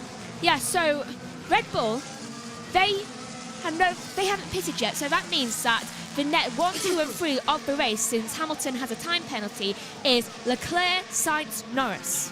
What a top 3. Yeah. So McLaren can just hold this on here. And Sainz has passed Hamilton, but Hamilton's coming back on the outside line. Sainz is here! Oh my goodness me! Don't hit each other! How close do you want to be, Carlos? Do you want to be married to Lewis Hamilton at this rate? He probably does, so we'd rather go for a first husband of Lando Norris. He's at third base of that one, my goodness me! Hamilton and him was almost wow, side by side. And here, there's a battle. They're walking down the aisle. That's Albon. Albon trying to go round the outside of Kevin Magnussen coming into turn 4. Hasn't worked. Albon trying to get the switch back. Hasn't paid off. My God! And then it's involving Albon and Gasly has been noted by the stewards. Why was Albon? Don't know. It's not wasn't Albon. Hang on, they've got that completely wrong because it wasn't Albon and it wasn't Gasly. It was Ocon and Sargent. They've got that completely wrong on the graphic there. So not even they can tell the difference between their own cars. They can't even, the FIA can't tell it. This is Sainz, look, he's sent it up the inside of Hamilton, and Hamilton lifts out, gets the cut back on the inside, and there's the correction, Sargent and Gasly. And a lap time deletion for Hülkenberg again? There's a correction, Sargent Gasly. Yeah, they're retroactively now penalising Hülkenberg. This is Hamilton. They can just break so much later than me. Hamilton says, I literally braked so much later. But here Good he goes to again. know, Lewis. This is Sainz trying to pass around the outside of Perez for third position. He's taken it with ease. Perez, who started on the alternate tyre, hasn't come into the pit lane yet. You are right, Megan. It's now affecting them massively as Perez takes fourth, down to fourth. Sainz goes to third. And now Leclerc's closing on Verstappen. Red Bull have made a dreadful mistake here. And it's all action in the mid-pack as well as still Tsunoda. That's Tsunoda getting passed by Russell for ninth position. There's 4 car side. And through goes Alexander Albon. Alexander Albon is into the World Championship points. So he's got ahead, but Magnussen now under pressure from Esteban Ocon. He's trying right round the outside. A great move. We saw that in Formula 3, Formula 2, and the Porsche Supercars. Albon now under pressure from Esteban Ocon. Through to that. Stroll and Piastri battling with Magnussen. Wow! Piastri is passes Bottas, getting my words mixed up. Magnussen passes Stroll. I can't keep up with this race. It's 21 laps. Hülkenberg, black and white flag, track How limits. is that possible? Well, he's out of the race, so he's getting retroactive penalties here. Yeah, how is this possible? This is why I generally think that someone is messing up with this. That means to set correction pit lane is involving Sergeant. What is that? That's come up twice now. Get your car right! That's come up twice now. There's got to be I think there's an error at race control with these messages. It's just especially since they're giving black and white flags to people who aren't even There racing right is now. Yeah, Josh T. definitely an error in race control because all of the track limits deletions are coming on lap 4, 5 or 6, but we're on lap 21 right now. Right, so race control now are confusing, and they're coming up here as well, look.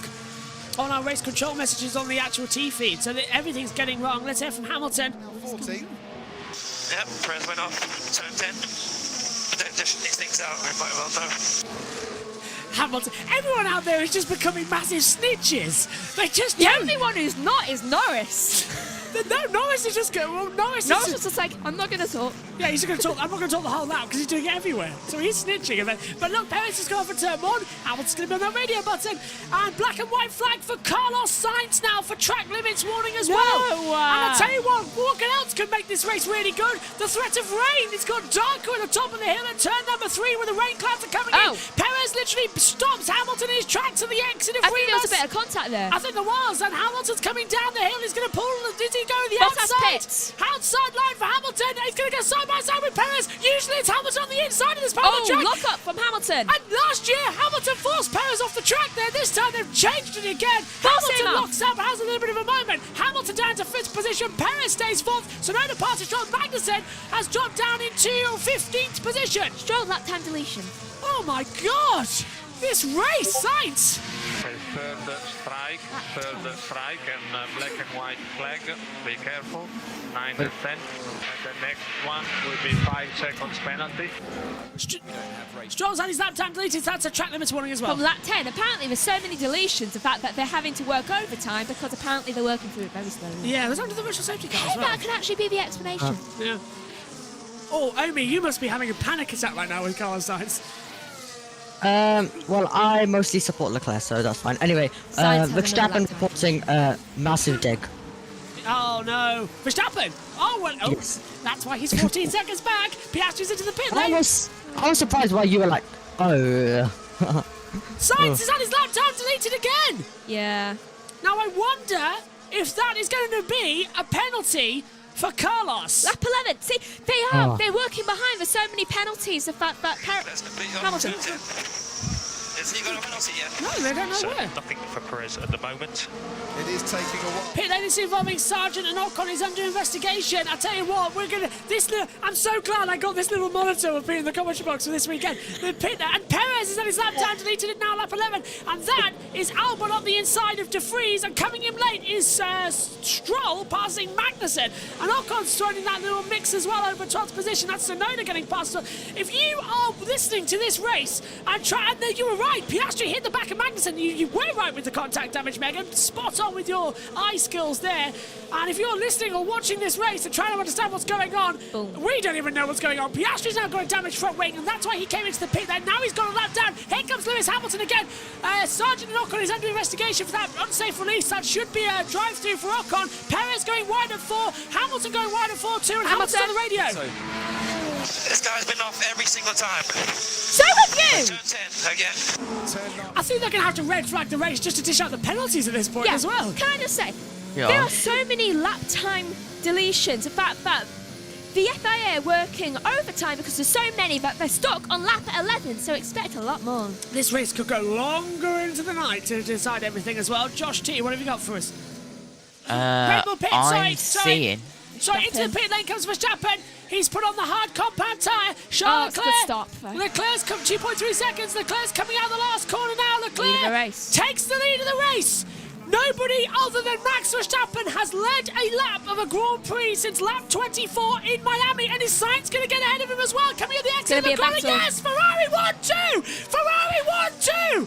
You are not. Your eyes are not deceiving you. It's Esteban Ocon with a time penalty of 5 seconds for that unsafe release. Piastri track limits. Here comes Max Verstappen. He's on hard compound tyres. He's good to the end of the race, but that rain cloud's starting to come in over the circuit as well. It's a Ferrari 1-2. 12 months since the last time they won a Grand Prix here at the Red Bull Ring. Can now they take it home for victory, or is Max Verstappen going to start hunting him down? Either way, for the first time in a very long time, we have a Grand Prix in our hands in 2023. Max is on a 2-stop. Yeah, he must be to go this late to the rain. Oh, 25. He's gone to the hard. He could take that to the end. No, not if there's rain. Ah, good point. So that's going to affect him even more. Now we need another safety car, another rain later on in the race. Perez might be on a 1-stop. Yeah, he's on mediums. He's going to go to hards quite late. Perez might box the end of this lap or the following lap. Trying different things. Well, Perez is going to drop down more. No, he's boxing now. Yeah, as I thought. Not Perez if is there's rain box coming, now. I would wait. Yeah, go on, Josh T. What was your news? I'm seeing at least 5 track limit violations for Lewis Hamilton already. Oh, that's going to be another penalty coming. He's already got 5 seconds. Perez into the pit lane. That releases Norris as well. But Sainz now under pressure from Verstappen, who's got the DRS on the run up the hill towards turn 3 at Remus. He's going to pull to the inside line. Perez gets out of the pit lane. He goes onto medium compound tyres. Verstappen dives down the outside. Sainz is there to defend. Hugs the inside line. Max gets a better exit. They're going to have the DRS as well. They're side by side. Max with the DRS. And if we didn't have DRS, that would have been a more fairer move. Can Sainz fight back into turn 4? No, he can't. Max Verstappen with the DRS takes second position. And now we really need to see the battle between Leclerc and Verstappen, but not for another 60 laps or so. How long have you got left? 46 laps. Then we'll take it on the last one. Can I look now? Can I look now? Yes, you can. Leclerc leads, don't worry. And now Perez on the attack. Perez attacking Ocon to the outside at turn 4, and Perez makes the move. Last time out, what was it? We're going to have a lot of overtakes in this race. I wonder how many we've already had, if it's broken the record. 161 from China back in 2016. Do you know what I think? It doesn't matter who wins this race. People are going to have so many track limit warnings. The fact that people just have like a completely different winner. Though, have you noticed something really fascinating? How the only person not to get a track limits warning is Verstappen. Yeah. And the fact that he's going the fastest, which means he's going to go off more, which I think still cheating. I've been saying it all along. I think he's cheating. 108.929. I'm not touching that with a barge ball. 108.929. Is that rain? A little bit of spots, so I don't think it's rain. I think it might be dirt. No, I saw spit. I swore. It's not getting dark enough for rain just yet, but that is incoming, isn't it, as well? As Perez now on the back. This is to get past Alexander Albon for 8th position to the inside. The driver who replaced him at Red Bull. Perez doesn't need to attack that hard. Does go through. Alexander Albon leaves it open. Go on, GT. Does Carlos Sainz have a penalty yet? No, he's going to have one though, isn't he? Okay, because I'm seeing 4 offences for Carlos Sainz. And he's already had a black and white flag after 3, so 4 will be a penalty. This is getting insane. Absolutely insane race. As they come through, on board with Lando Norris, he's inside a second of Hamilton. Hamilton's had a 5-second time penalty here before, of course, back in the 2020 Austrian Grand Prix, the season opener of that year due to the COVID pandemic. He went off the track and got a 5-second time penalty for causing the contact with Alexander Albon.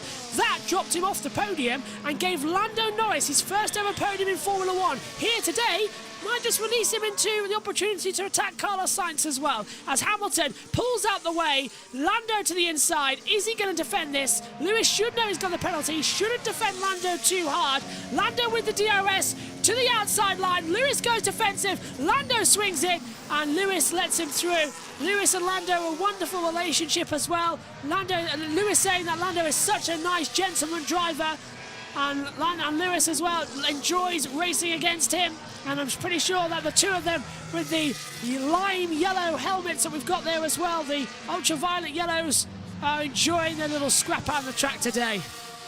Sainz is under investigation for track limits. Sainz is under investigation, and Carlos Sainz has been given a 5-second time penalty for track limits. That puts Lando Norris just about onto the podium at the moment. So it is a time penalty as we see Zhou Guanyu at the inside of Kevin Magnussen at turn 3 for 14th position in this incredible Austrian Grand Prix in the Styrian Mountains. Not sure that there's going to be rain. You're sure there's... I'm not sure. No, I don't think there will be rain either. Carlos Sainz there officially gets a penalty on the timing screen. It popped up on our screens a few seconds ago. Carlos Sainz, time track limits. Go on, Justy. There's so many track limits, it's popped up on my screen 5 laps ago. The FIA are trying to catch up so much.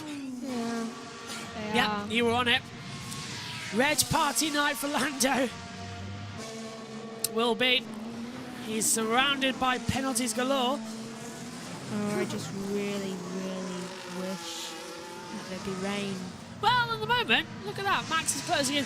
Can we just accept that Max is now closing in what was a 6-second gap? After 2 laps, he's now 3.7 behind Leclerc. He's gaining a second on that.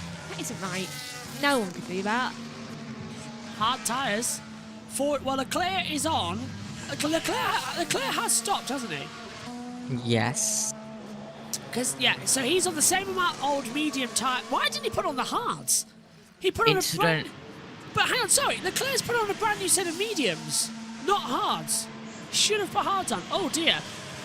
Go on, Josh T. Yeah. Incident involving Tsunoda noted failing to serve penalty incorrectly, which if it has... Another one. Yeah, if it will become, it will be double the penalty. Look at Perez to the inside line, gets ahead of George Russell, and these two came together last year. Now just respect between the two. What were you saying about look at the what?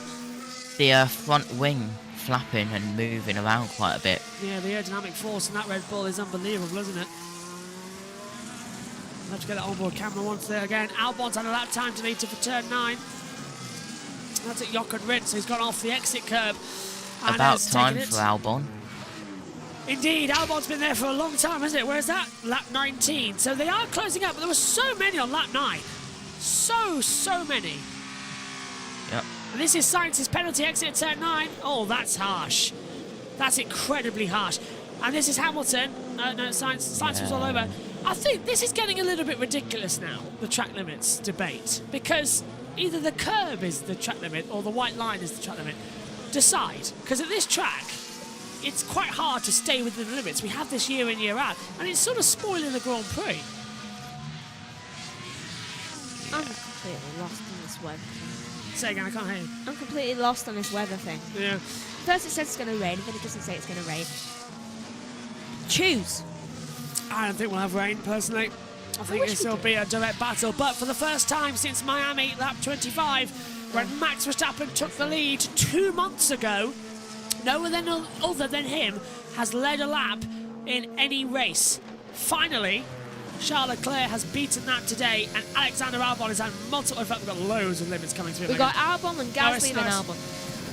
I know you'll hate me, but we must be within track limits every lap. There's so much going on. Tell me about it. Yeah. Black and white flag for Albon. He's giving his final warning for track limits. Josh G's having to work so hard right now in that punditry role. I've no idea where Jess is either. I don't know if Jess will be here or not. She's missed half the race with 40 to go on lap 32.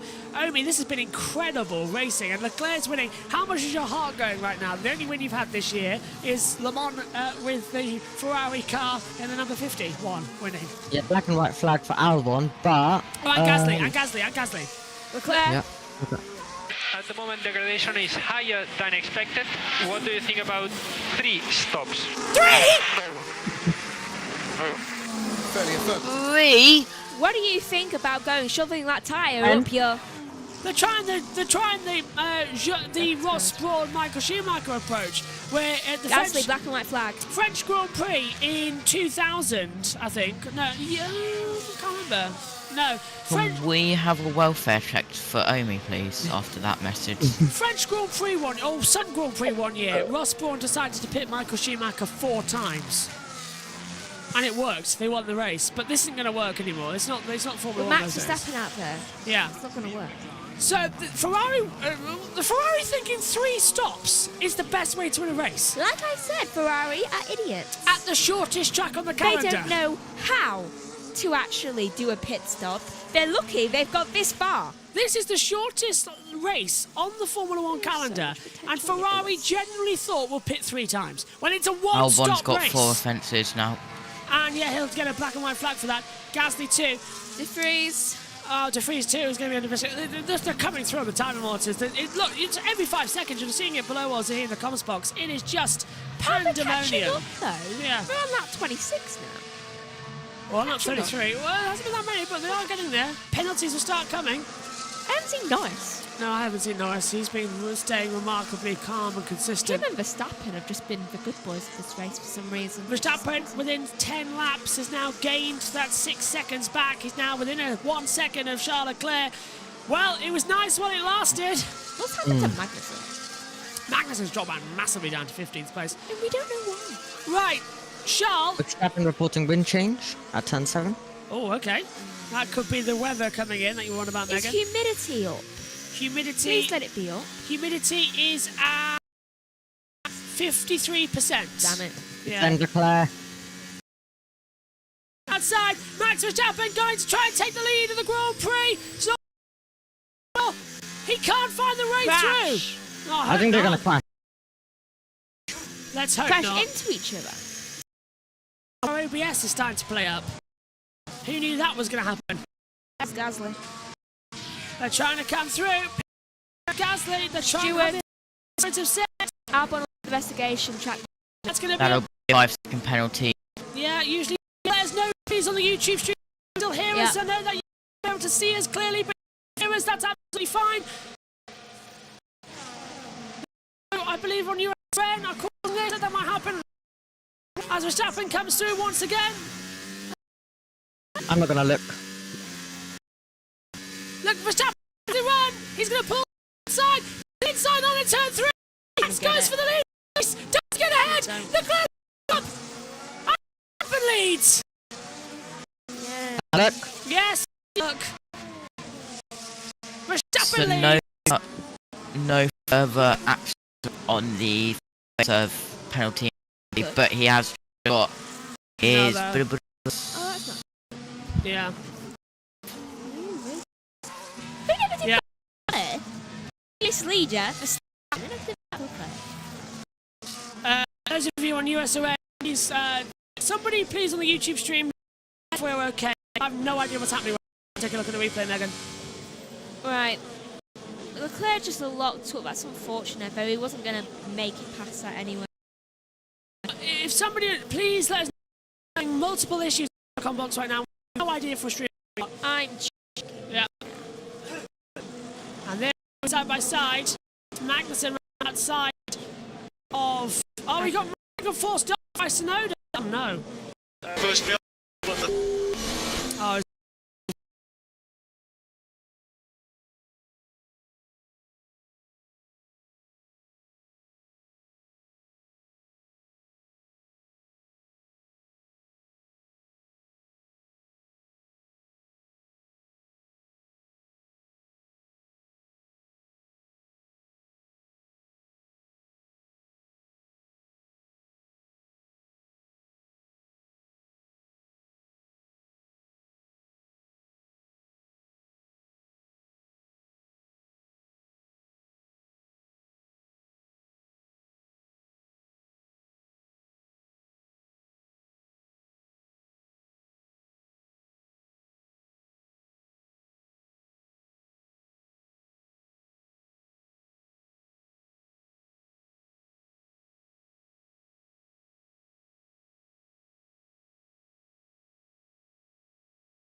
Magnussen and De Vries is under investigation after Magnussen got forced off the circuit. And you are back with us after missing 2 laps of the Austrian Grand Prix. Josh T, please catch us up.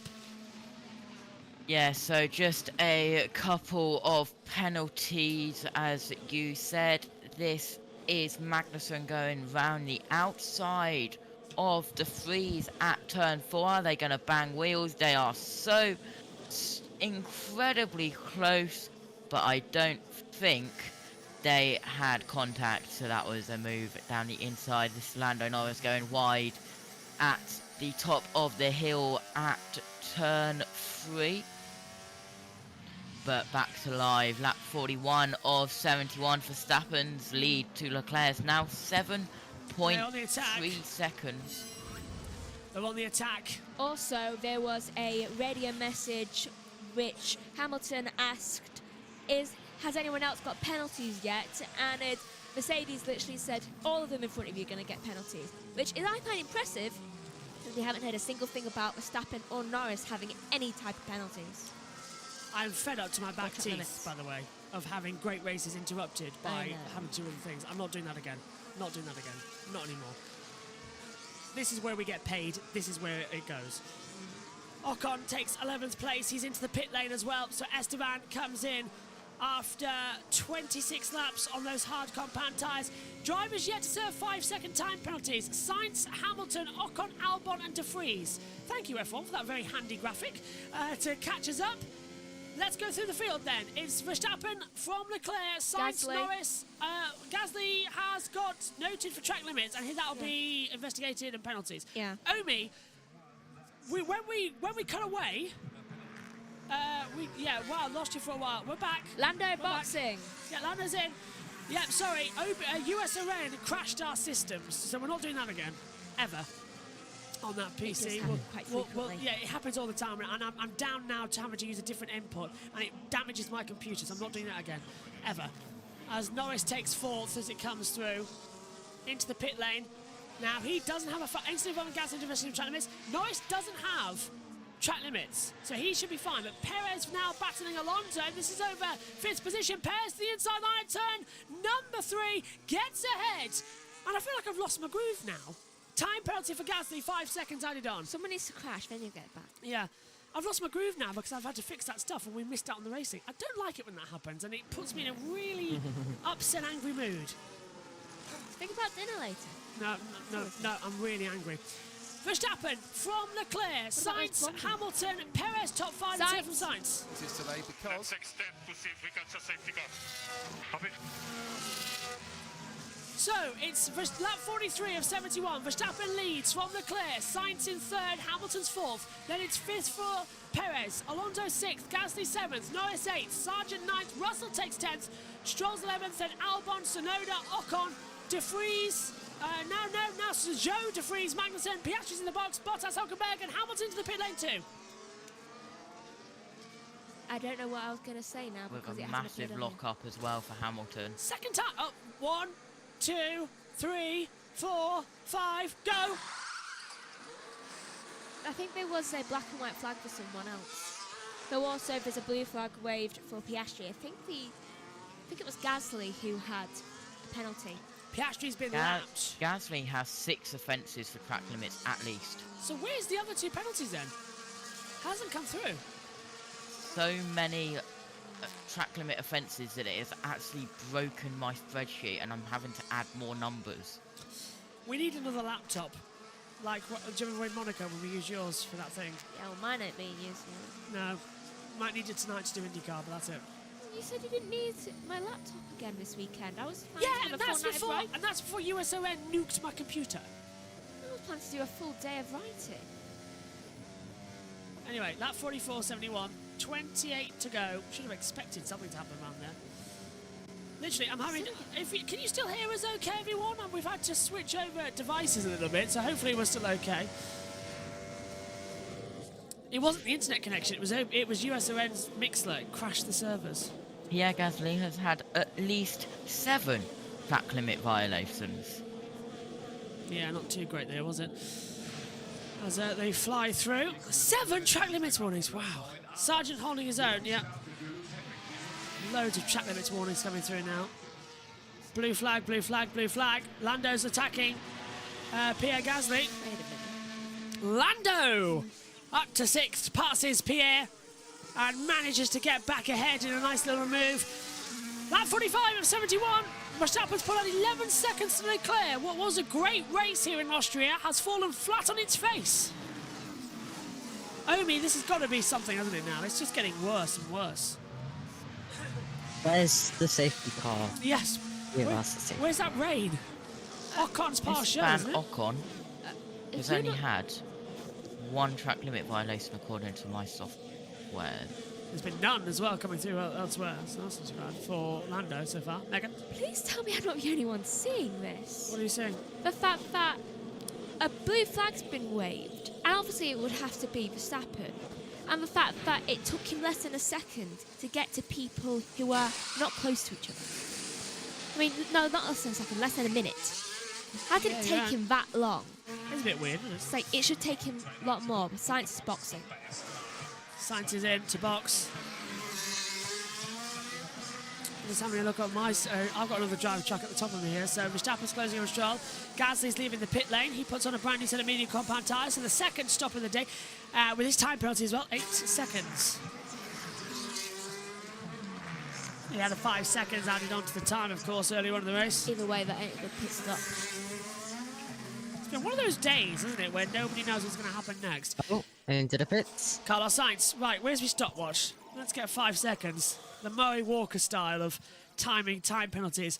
Comes to a complete stop. Remember all 4 wheels and go. 1, 2, 3, 4, 5, go. 6. You took it on 6. 9.3. It's 9.4 stop. 1/10 of the way. That's not bad. They need to actually get engineers who are quick. Well, has that 5 seconds cost 6 more like? Yeah, has it cost Sainz what we thought? Yes, it has. Norris comes out ahead, but not by much. By a second. So that 5 second time penalty didn't do much considering he was inside it. Yeah, not too much there. As they come through. Oh, thank you to Karen saying you reminded me of Murray Walker, a true legend. He got so excited. He did. Idol as well, Murray Walker. Just listened to him earlier on with one of his commentaries. Lando's going so slow. Coming towards turn 4. Right at the outside comes Carlos Sainz. It's very tight at turn 4. Lando gives him enough room. Carlos is just going to sail around on the fresh over at medium. No hard compound tyre. And he's taken him. Well, that's a good move there from Sainz. And Omi's now a little bit happy, I presume, to see that that time penalty hasn't really done much. But I wasn't even trying to stay on the track then. That 5 seconds was supposed to penalise Sainz. It's done nothing at all. Nothing ever does. I think they're going to have to look at harsher penalties. The only reason he didn't do a more aggressive touch there, Leclerc. Just information, we are looking at a strength end of race. We need to try to extend this still.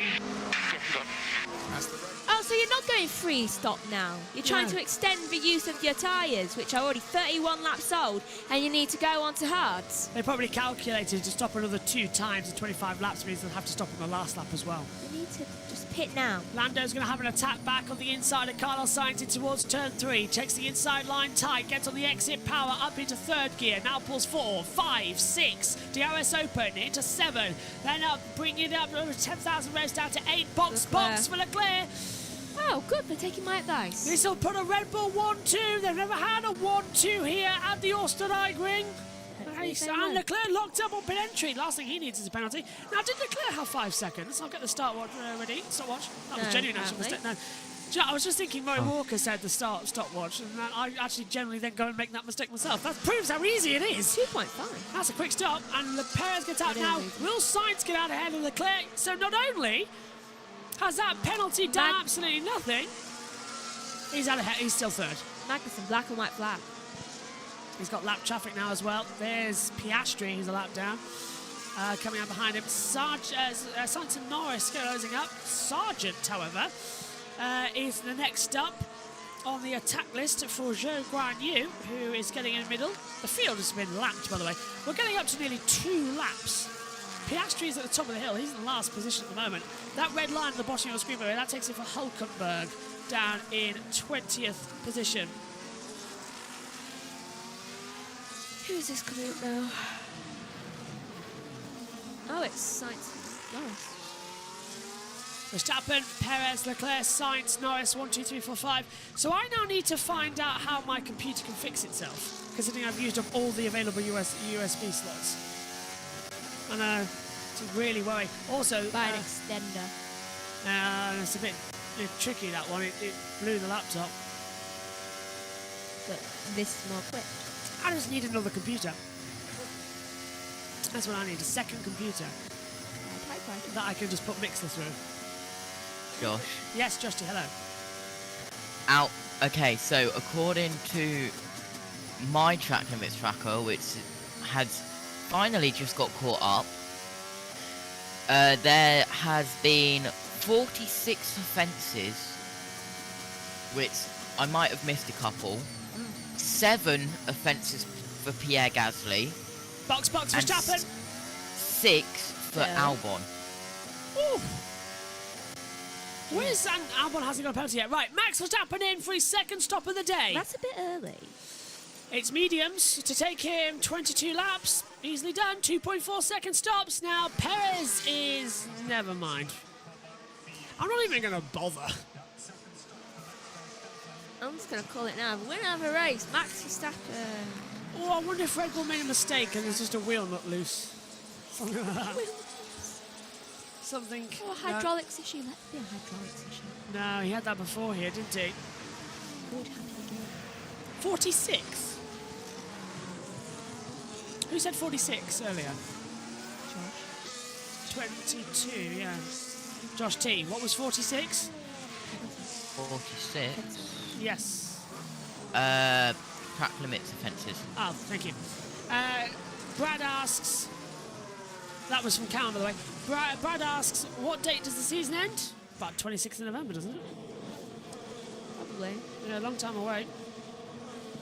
That is De Vries running off the track, running in 15th position. Yep, just having a moment at the top of the hill, turn 3. Perez, his turn to box, because of course you can't let him run out there on 24-lap old tyres. And he's oh no, that's Max going through. Perez comes into the pit lane now. They're going back onto mediums? No, this will be hard tyres for Perez with 21 laps to go. Like different strategies. Yeah, I think they've messed up a bit with Sergio Hito because they pitted him onto that safety car. Yeah, and they put him onto the safety car. He was supposed to go longer, and it just hasn't worked out. I don't think anyone's good at strategies, to be honest anymore. Yeah. Maybe Mercedes. Just a little. They're only good with it with Russell. We haven't heard a peep from Russell. Where's he been hiding? 6. Yeah. Russell down. He's made his way up the field, actually. Russell in P8. Verstappen, fastest middle sector of anybody, 30.365. I was saying to Josh yesterday that nothing against him as a person, but when it comes to racing, please just lose. Just once, I'd like to call a different. Well, for a brief moment, we had Leclerc leading. We've had Leclerc dominating for the past. Sorry, we've had Verstappen dominating for the past 4 races. Yuki Tsunoda 6th offence. Oh, where is this penalty coming for Tsunoda? 108.150. So Verstappen is going to dominate the weekend. He's on for a Grand Slam, by the way. How many races has it been since someone other than Red Bull hasn't won? Sao Paulo last year. Which was what? Second to last race of the season. So out of 20, 1, 2. I'm begging you, someone else 10 win. races. 10 races. Tsunoda 7th offence. You guys, Silverstone. You going Silverstone next week? First one missed in a long time. I'm in Portugal for a month. Says Cat. No, I'm not. Oh, hang on. Why? Stuart's haven't given those penalties yet. And they're still dishing out warnings and penalties. Lewis, the car is bad, we know. Please drive it. That's Toto. Coming over the radio saying, Lewis, the car is bad, please drive it. I bet Lewis was that kid in school who used to tell on every single person in the class. That's Toto coming over the radio just saying, just drive weird. it. It's Wow. weird. That means he's angry. That is... Treating him like one of his kids. Lewis is rumoured to sign a contract for another year. Is he up for another year of this? I wouldn't be. And yet, yesterday in the sprint race, he was saying how much he was loving it and how the W14 is coming on leaps and bounds. In a day, Where? one day, he says it's not good anymore. And I must admit, this is the worst performance they've done in a long time. No, fastest lap Perez. At least that's Finally. not 108, 111. Incident involving Tsunoda under investigation for 7 track limits. Well, that's 2 and a 10-second time penalty for Yuki Tsunoda for 7 track limits. There's Andrea Stella there, the team principal at McLaren. About watching. time. Can Norris get past Sainz here for 3rd position and sneak a podium? That's going to be the interesting bit that we need to see on. McLaren are having a good and bad day. Bad day because Piastri's 19th, meaning he's last right now. Good day because Norris is 4th. Yeah, it's up and down between the two of them, isn't it? To apply. Oh, Sainz. Let me know when Lando loses DRS. I might keep him for second. Okay? Let me know. Second place. I need to know second place and I decide what to do with Lando. Let me know the first time now. Basically, no, right. Yeah, basically, let me go forward. Let me go through. I can do it. I can take you as far as you want to go, but it's not working as much as it will it? So Verstappen having the advantage in this race so far by 15, now 16 seconds. Right, let's get to the comments. Karen saying, you going to Silverstone next week as well? Where is it? Here it is. Karen saying, you going to Silverstone next week? First one I've missed. A long time. I'm in Portugal for a month. Sadly, I'm not, but Jess is going as Lando locks up into turn 3. Jess is going. She'll be trackside for us as well. Right, Foster says, Norris on Sainz, 2 more laps. You are correct. Julian says hello, says Toto will break a table today. Boom. Yep, I could have broken a table about 10 minutes ago. Well, 14, maybe a bit longer actually, because we're on map 54 and we were back on map 40. That's 15 laps gone by incredibly quickly, isn't it? Half an hour ago. Blimey. And then we get so much for anyone closing on Red Bull, says the Red Fossil. We had a chance there with Ferrari, but it's just lost out a bit. Did I blink and miss or rage through the last 15 laps or something? What happened there? That was a good thing. Lewis, the car is bad, we know, please drive it. That was the Toto Wolff message over the radio. I mean, so for admitting to their own disgrace. Here's the track limit tracker that Josh D's trying to put on. He's put it in the YouTube chat now as well. Lap 55 of 71 here in the Austrian Grand Prix. That's like someone saying, this milk is bad. We know, just drink it. Yeah. Just drink. Just put up with it, really, and then nobody wants to put up with it. How about Mercedes make a decent car? They could do that. Let's hear from Paris. There's no the track limits. Can't afford a penalty here. There's entry turn 10, exit turn 10, main concerns for track limits. Well, that's where we knew it was coming, wasn't it? That penalty. So Perez is now 5th. No Knows he pit. can go further. Tyres, tyres, tyres. Yeah. And in comes Stroll, as Megan says. Yay. Good stop, 2.6. And puts on mediums. Oh, you're getting better. So 16.9 back is Leclerc. Still can't believe Tsunoda has 10 seconds added to his time. The results are going to be crazy. Only one retirement though, Hulkenberg. And that, I think, breaks a thing, doesn't it? Because we had no retirements or anything in Spain and Canada as well. Or Monaco, if I remember correctly. There's a lot of blue flags right I now. can't remember. No, Monaco we had a retirement, didn't we? So it was Canada. So the last 2 races in a row, we had no retirements, no yellow flags, nothing. Today we've had safety car. Well, we had safety car, we had yellows, we had everything else flying on in the battle. So it's all been one crazy long race. That will they say? Oh, what are you noticing, Megan? I'm seeing something. Megan has seen something that she wants to keep an eye on up here in the box. As Perez to the inside line and gets ahead at turn 4, and Lando Norris, nice little slipstream on the inside line. Perez takes 4th position, 15 laps to go. As Ian Birch would say, this is when things really start to heat up. Any mistake now and it can cost you big time in the race. Afternoon, Jess. Hello, Jess. She'll be in the box in the pit lane area shortly to give her thoughts on what's happening in the race. I don't know how much you've seen, Jess, as you'll be doing ERC, but it's actually been a really good race, this one, up until about lap 40. Then it also went, downhill.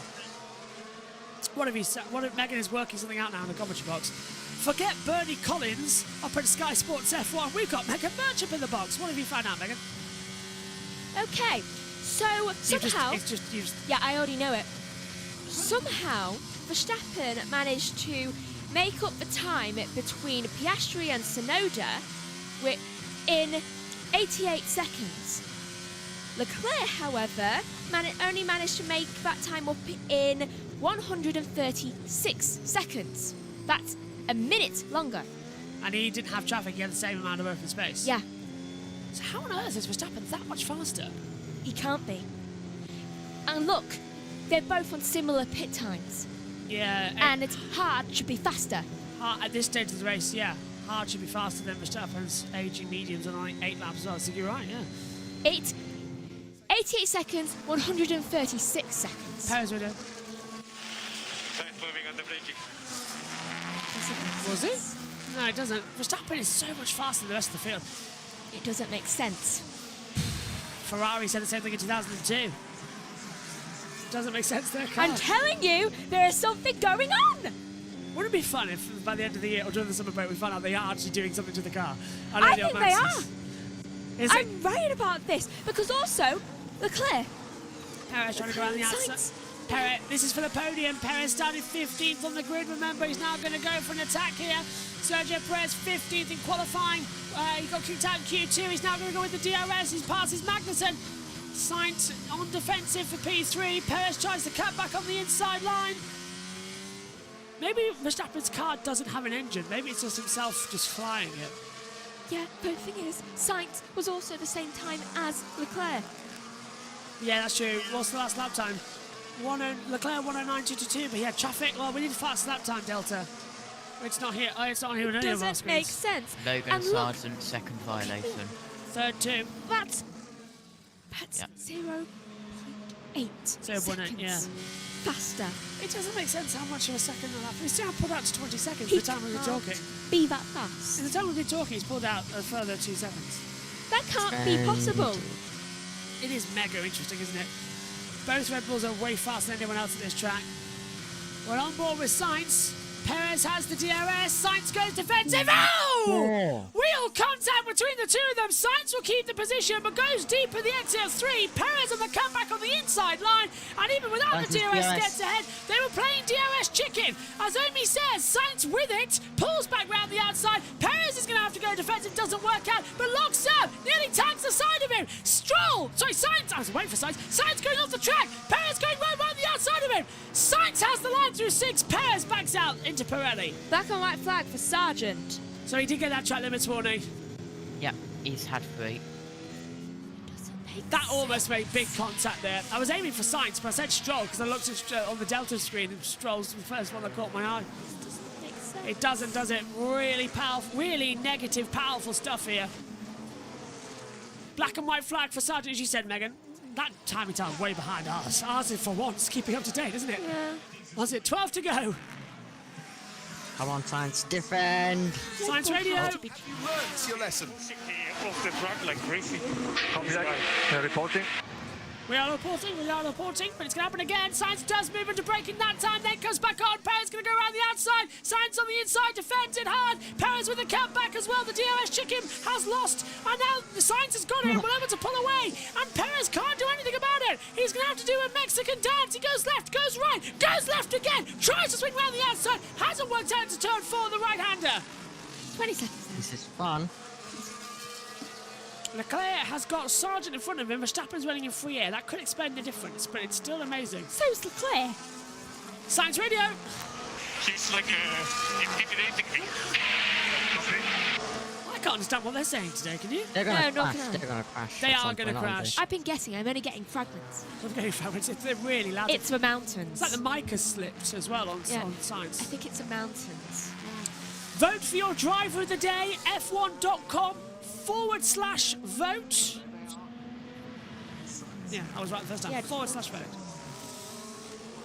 This doesn't make sense. I was thinking on the TV angle which way it would be. Right, here comes Perez again then with the DRS up the hill towards turn 3. Arriba Sainz goes to the outside line, doesn't move this time under braking. Perez will get the cut back at the exit of Remus. Sainz touches the curb, but Perez this time has the DRS and he'll use it to his full advantage. On the run down to turn 4, and Socha's gone. Sainz defends the inside line. Perez sails round the outside. Sainz will keep it trying to go on the inside line. Perez gets ahead, goes wide. Sainz on the cutback, side by side. Perez with the exit speed gets ahead. So, Sainz not done yet though. Tried to look around the outside, coming through turn 6, hasn't paid off. So Leclerc is second, Perez third, Sainz fourth, from Verstappen out front by 20 seconds. Sorry, Amy, only Leclerc on the podium at the moment. And what's stopping it the next 10 laps? That it'll be a Red Bull 1-2. Doesn't make sense. Megan's having a nervous breakdown about Verstappen. Josh, what did you make of all this? Track limits, track limits, track limits, track limits, and a little bit more track limits on top with some more track limits I was on about this move. on the side. I was on about this move. On this move? Yeah. Yeah, it was close. Wait a minute. 48 seconds? Yes. The difference between the amount of time it took for them to pass each other. How is that possible? I don't know. How is that possible when there's only a 20-second gap? I don't know. Don't shoot the messenger, I'm not sure. How is it possible? We'll figure it out. Megan's really not happy now. It doesn't make sense. Look, it's Silverstone next weekend. At least we might have a good race there. British Grand Prix, 7-day start. Yeah, well, it's a different weekend as well next week. Max dominates, then probably not. No, Like, if there's yeah. one track where Max can't win at, it's got to be Silverstone. He wins, I'm throwing orange at him. Look at last year. Esteban Ocon black and white flag track limits. Look at last year. Last year, everything went wrong for Max in what we thought would be a dominant race. Wish he would go wrong for me. Turin says illegal car, illegal car. Illegal, yes! Paul says if I were Norris, I'd just keep it tidy now, bank the points, and if anyone gets more pens, yeah. Black and white flag for Ocon. Track limits, he's down 12th position now. Well, I think the Austrian Grand Prix has been a fun one, definitely one of the best of the year, and it's still its max by 20 seconds. The stewards should have a look at that. It was intimidating yellow. Yeah, the stewards don't look in for an intimidation offence, Sainz. They're not the police. Oh, I don't know. No, they're not going to look into Black it and first. white flag for unsportsmanlike behaviour, maybe. And on that, the stewards had an appeal as well, because McLaren did appeal that unsportsmanlike behaviour ban from Canada. Guess what? The stewards denied the request. They'd allow it for Red Bull. Yeah, steward says no comprende. Sorry. Oh, I can do things again because blue flag's great. That means Verstappen. Yes, Verstappen's closing up on Gasly, and Leclerc's closing in on Ocon. Okay, so Megan's going to calculate the time differential now. Beth! Hello, Beth. As long as any of the Red Bulls don't win next week, I will be happy. British Grand Prix next week. And this is for the final points-paying position as Lance Stroll goes right. Oh, he touched him! Ooh. Stroll touched Albon! Front wing nearly lost. Alexander keeps on, but Stroll right round the outside and forgot to give a bit of leeway. And Alex didn't back out in time. Nearly took them both out of the race there. Don't worry. And Sargent's having his best weekend. He's up into 13th place. Sargent's, would be his best result of the season as well, looking at that. Until he passes Gasly, I can't calculate the things. Though it still is quite suspicious, whoever that... Oh, it's not Beth, it's you. I need better glasses. I'm sorry, Jess, it's you. It's not Beth, it's me, huh? Sorry, Jess, I thought it was Beth. But your screen is playing... I can't even see it from here, to be honest. I need glasses. Sorry. Logan Sargent noted for track limits with fourth offence. Sorry, Jess, I thought it was Beth. As they come through. Sky. No, it's the Wi-Fi. Okay. As they attack again, connect to me. Lap 65 of 71 here in the Austrian Grand Prix. Magnussen, Bottas and Oda Piastri battle for 16th place coming through. I genuinely thought you were Beth, Jess. Oh, that's quite embarrassing. I think I need new glasses. Or the system needs to be bigger. On the YouTube chat. Wait, Gasly. Yes? Wait, blue flag. And that is for... 5-second penalty, Sargent track limits. Oh no. Leclerc. Yes, Megan, that was for Gasly. Yes, Megan, that was Verstappen to think as well. Oh! Magnussen trying to go around the outside of Bottas for 16th position with a beautiful move. Well done, Kevin Magnussen. Bottas is going to try and stay around the outside. Hasn't worked out. Magnussen doing moves of the season. Bottas watched Formula 3 this morning with Sebastian Montoya and couldn't do it either. Even the F2 race this morning, that was fantastic exit of the race. Magnussen noted track limits. Joshua is so annoyed after that server issue. Yes, a little bit. Little bit. Murray Walker used to get the same every time they used to have to throw to an ad break on ITV. He used to get really annoyed if something dramatic happened, and that's exactly where I'm being. Usually missing 2 laps in the old days was fine, it was like an ad break. Missing it now, you lose viewers and you lose money. And I lose my flow in the commentary box. Put it back though. Russell might be difficult to calculate. Yeah, say again. The time for him to get to Russell might be difficult to calculate. I hope you can hear it, because I can't. The time to calculate to Russell might be difficult because he's Mercedes. Right, okay. Here's Hamilton closing down. No. Is that a... No, hang on a minute. That's 5-second time penalty, Magnussen track limits. Oh, well, that screws this battle up as well, then. That's fun. The stewards have just destroyed one of the closest battles on the track. Oh, well. Finding it hard to Mona Rang said, could Verstappen lap Russell? It will take a while because of the 7-second difference, so... 5 to go. It's possible. It is possible. Looking at it, Russell's just coming through turn 8 of the Vosges curve now. Verstappen's right behind him. Magnussen with that time penalty now dished out by the stewards. I would say it's insanely possible. Track limits, GP, says Jess, yeah. Chew in like that one. There's been around 55 track limit offences. And I bet there's been more track limits than there have been overtakes in this race. Do you reckon? Someone work that out. That'll be a stat. Norris has got it! Norris. Track limits warning! Oh, Magnussen and Bottas. Bottas up the inside. Oh, and throwing up the inside is Tsunoda. He's already got through one wing in this Grand Prix. Don't take out another. Through the trees for a useless shot. To the outside line. Tsunoda cuts off the grass a little bit and gets out of Magnussen. So again, they're still taking on the battle attack. Highest scoring points for McLaren today, yeah, 5th place. And McLaren are 17 points. They've scored 12 in Austria. Sorry, they scored 12 points in Australia, 2 points in Azerbaijan, and 3 points in Monaco. No. Tsunoda's lap time deleted by the stewards. Go on, Josh T, is that what you're going to say? Yuki Tsunoda, 8th offence. That'll be another penalty then. But Tsunoda's already got 10 seconds as well. Yeah. Oh my god. Literally broken. This Grand Prix has broken my tracker for track limits.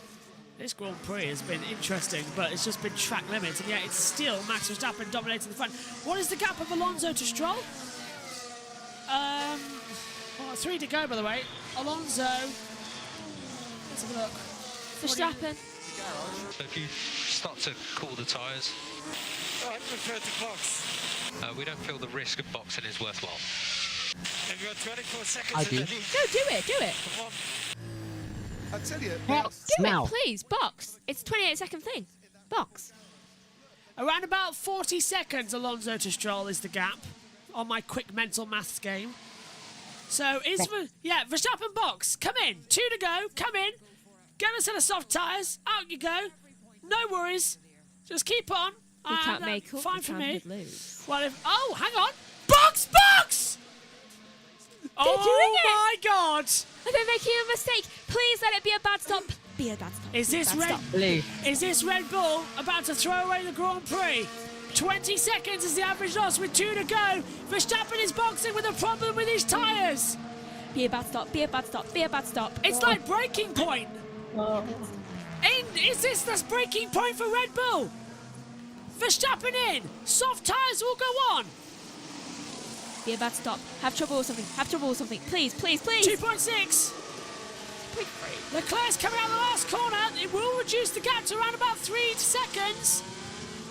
Verstappen exits the pit lane. All looking good. Leclerc's coming down the start line now. Verstappen's got a track limit. Verstappen has been given a track limits warning too. He's got 2. And this could give him a 5-second time penalty. Perez back on my flag. Oh! This could be a penalty for Max. Perez with a track limits warning. And if Max gets a 5-second time penalty, Leclerc is now within inside that gap with 2 to go. It's used tyres. It's used tyres for Verstappen. 3 seconds. He's having to warm up, and Leclerc is catching him. Catch him, catch him, catch him, catch him. Run him off the road. This is dramatic. 3.6, 3.5. Ferrari. Black and white flag for Perez track limits. Yeah, so that could be a penalty if he comes back again.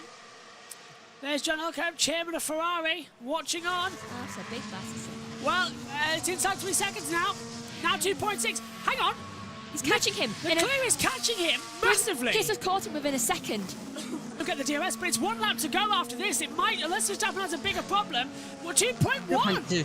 It's less than a second. What? Last lap? And Verstappen might just hold on for this.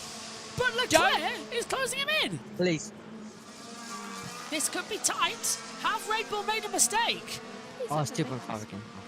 I'm looking to see a lap time deletion from the steward at any point as well. Please let him have a I'm not seeing it. Up to turn 3, gap is 2.5. No, he's making it up again. Well, this could be it. Winner. No, he's making it. Bahrain, Australia, USA, then to Monaco, then to Spain, then to Canada. He's won 6 of the opening 9 races so far this year. Is he about to take another? Max Verstappen, the Dutch army, the bombs again. Take flight. Max Verstappen in the Red Bull ring is about to win for a 5th time. 18, 19, 21, 22 in the double. Out of the last corner, Max Verstappen wins for the 42nd time, for the 7th time this season, and dominates the Red Bull ring. Charles Leclerc is second. Sergio Perez will come up for third. A double podium for Red Bull at the home of their founder. And the first race since the passing of Dietrich Mateschitz. A double podium for them.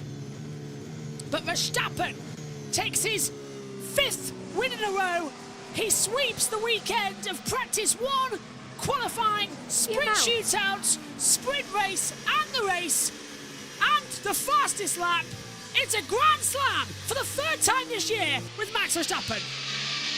I believe it's the full sweep. Great job. Classy, Max. Very, very classy. Well done, mate. Yeah, that was an amazing race, guys. Car was on fire. Really, really good. And great pit stops too. So very good. Yeah, well, they went with... Megan? 3 things. 1, the amount of bugs on his visor is a lot. 2nd, how many smoke bombs do I see? 3rd, I'm gonna go because I just... You go what? I'm gonna go because I just can't watch because it doesn't even mean anything to them anymore. I literally saw some people congratulate people to say, yay. Yeah, good game, good game. It's like, shocker. It's like they're playing friendly down at the local park as well. Doesn't mean anything. Charles Leclerc though, P2. Nice job. Nice job, thank you. The feeling was better today. Yeah, good to be back on the podium. And a well done, I think, to Sergio Perez, who's had a couple of races from hell. Yeah. To fight back from 15th to 3rd is brilliant, as orange smoke behind from Max Verstappen. It looks like we're in a forest fire, and given we're in a forest, that's worrying. Megan, 7 days' time. Let's hear from Lando Norris, finishes in P5 today. He's got the driver of the day. Good. Megan, word from you. British Grand Prix next term out. It's a track that has given us great racing 5 years running. Do you reckon we'll see something next year? 2 seconds? Oh, yes. And that was it. Megan. If Max wins, I'm going to be so annoyed. Say again? If Max wins, I'm going to be so annoyed. It could happen. Though I hope that he has a puncture and he has to go into the pit lane, that the puncture actually causes a hydraulics issue. Okay, thanks, Megan. We'll see you. Can't race. All right, bye, Megan. We'll see you later. Bye. Megan will be back with us next week at Silverstone for a practice, a quali in the race. See you later. Bye-bye. Off you go now. She's haunted. Megan's just upset, she says. or confused. 14 seconds, she's screaming now. Thank you, Megan. Take care. Leave the door open behind you. Okay, not a bad race result here then for Max Verstappen. He'll take over now in top dollar. Omi, let's get your thoughts on this one. What did you make of the race?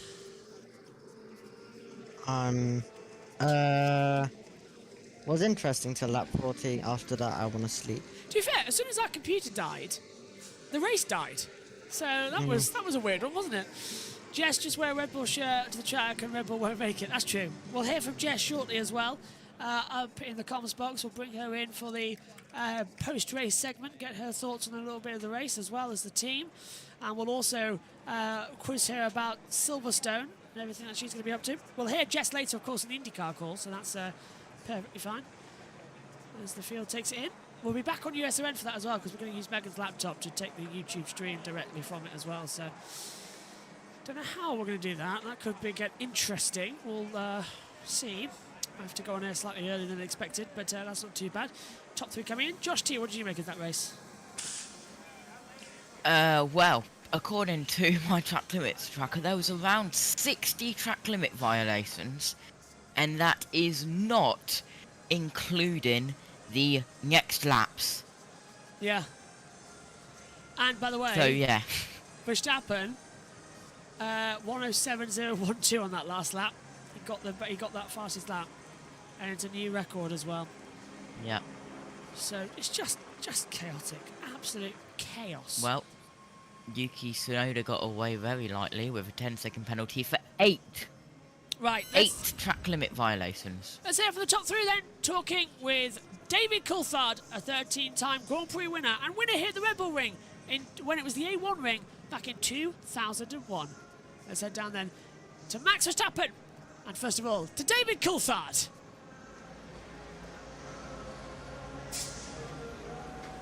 Max Verstappen, your 5th victory here in Austria. That was a dominant weekend. Congratulations. Yeah, thank you very much. I think most important for me, of course, was that one, to stay in front. After that, we could do our own race. Of course, we opted not to box during the virtual safety car and just follow our normal strategy, and I think that worked out really well because the tire life was not that high around here, and I think, yeah, our stints were perfect. So, yeah, great day. I enjoyed it a lot.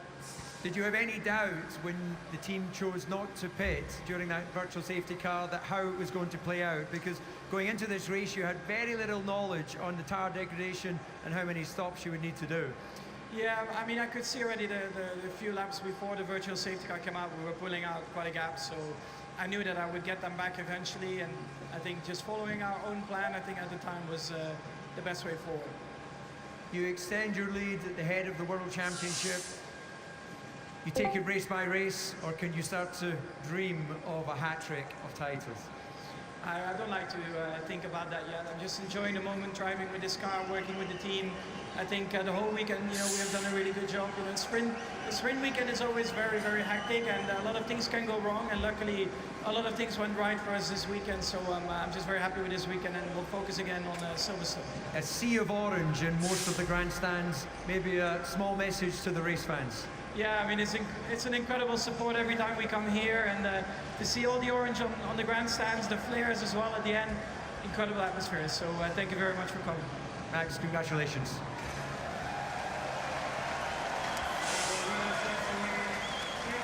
Charles Leclerc, tough weekend in many ways, but you must be happy. The overall competitiveness of the car is looking stronger. Yeah, well, I think Friday and today we have maximized what we had, really. It's more yesterday that I was off the pace, but it's good to be back on the podium. The upgrades that we brought on the car made me feel a little bit better in those conditions, which is looking good for the future.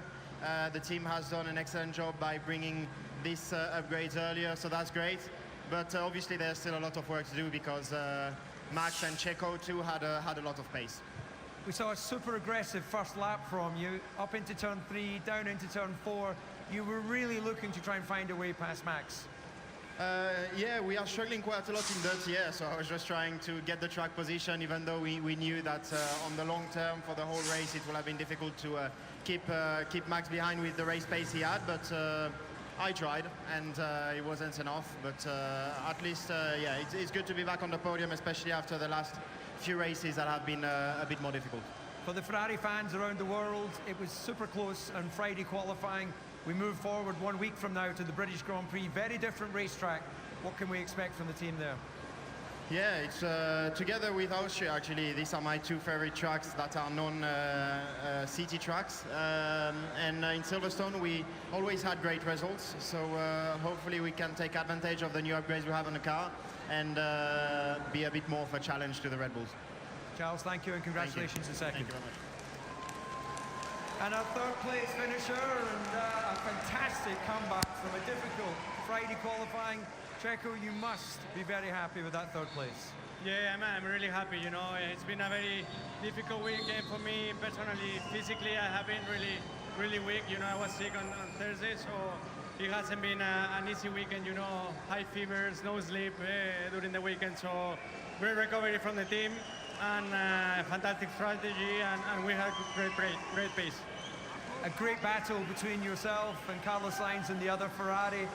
We saw him moving, defending, you trying every angle. Yeah. Hard but fair. Yeah, it was very hard but fair. Like you said, always a pleasure to race them. The Ferrari were very strong, especially in the low speed. They were having very good traction. So but it's a good comeback. Overall, a double podium weekend for you. So good, solid result. Yeah, definitely. So it's been a bit of a rough patch for me. So now hopefully we are back and we can keep that consistency now. Okay, go and enjoy the podium. Thank you. Strengthens his position. So Australia need 1 wicket to win the second test of the Ashes. England needs 64 more runs to take it. England currently on 307 for 9. That is currently on USRN with Tom Dillon at the end of this test as well, so let everybody know. So England needs 64 more wins, but Australia only need 1 wicket. So England 307 for 9, which means we're going to see Australia take the second test match as well in the 2023 Ashes series. Before we go up as well to hear from the top 3, let's just catch up once more with Omi for a proper little chat. Podium for Leclerc, very decent result. It's getting close now, isn't it, as well? It is. I'm just hoping that someone can beat the Red Bulls. Just hoping. Let's hear the top 3 then in the cool-down room. I think to survive the whole race with the virtual safety car was tough, no, with the tires. Yeah. It's like on the edge every time with every stint. You didn't stop at the... No, I kept on going. You think it was the right choice? The tires were fine after that? Yeah. I mean, it was not fantastic, but I wasn't losing, like, let's say, too much to you, you know, in comparison. But yeah, the deck was still quite high. Yeah, more than what I expected actually. Yeah, but yeah. We could have also stopped it. I think it would have been almost the same gap. Yeah.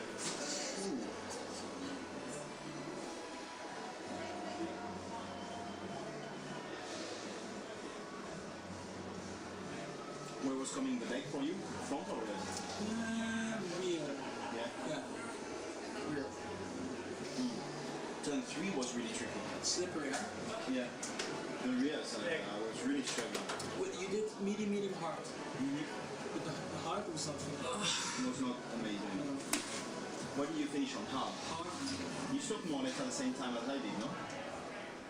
Like me. Okay. The same. Yeah, exactly. I don't remember when you stopped. Lap 21 or something. Did you stop earlier? 20. No. Wait, you stopped on the hard in lap 21? We only, no, we did, I did medium, hard, medium. Oh, okay, yeah. You were on the medium. Yeah, we did the opposite.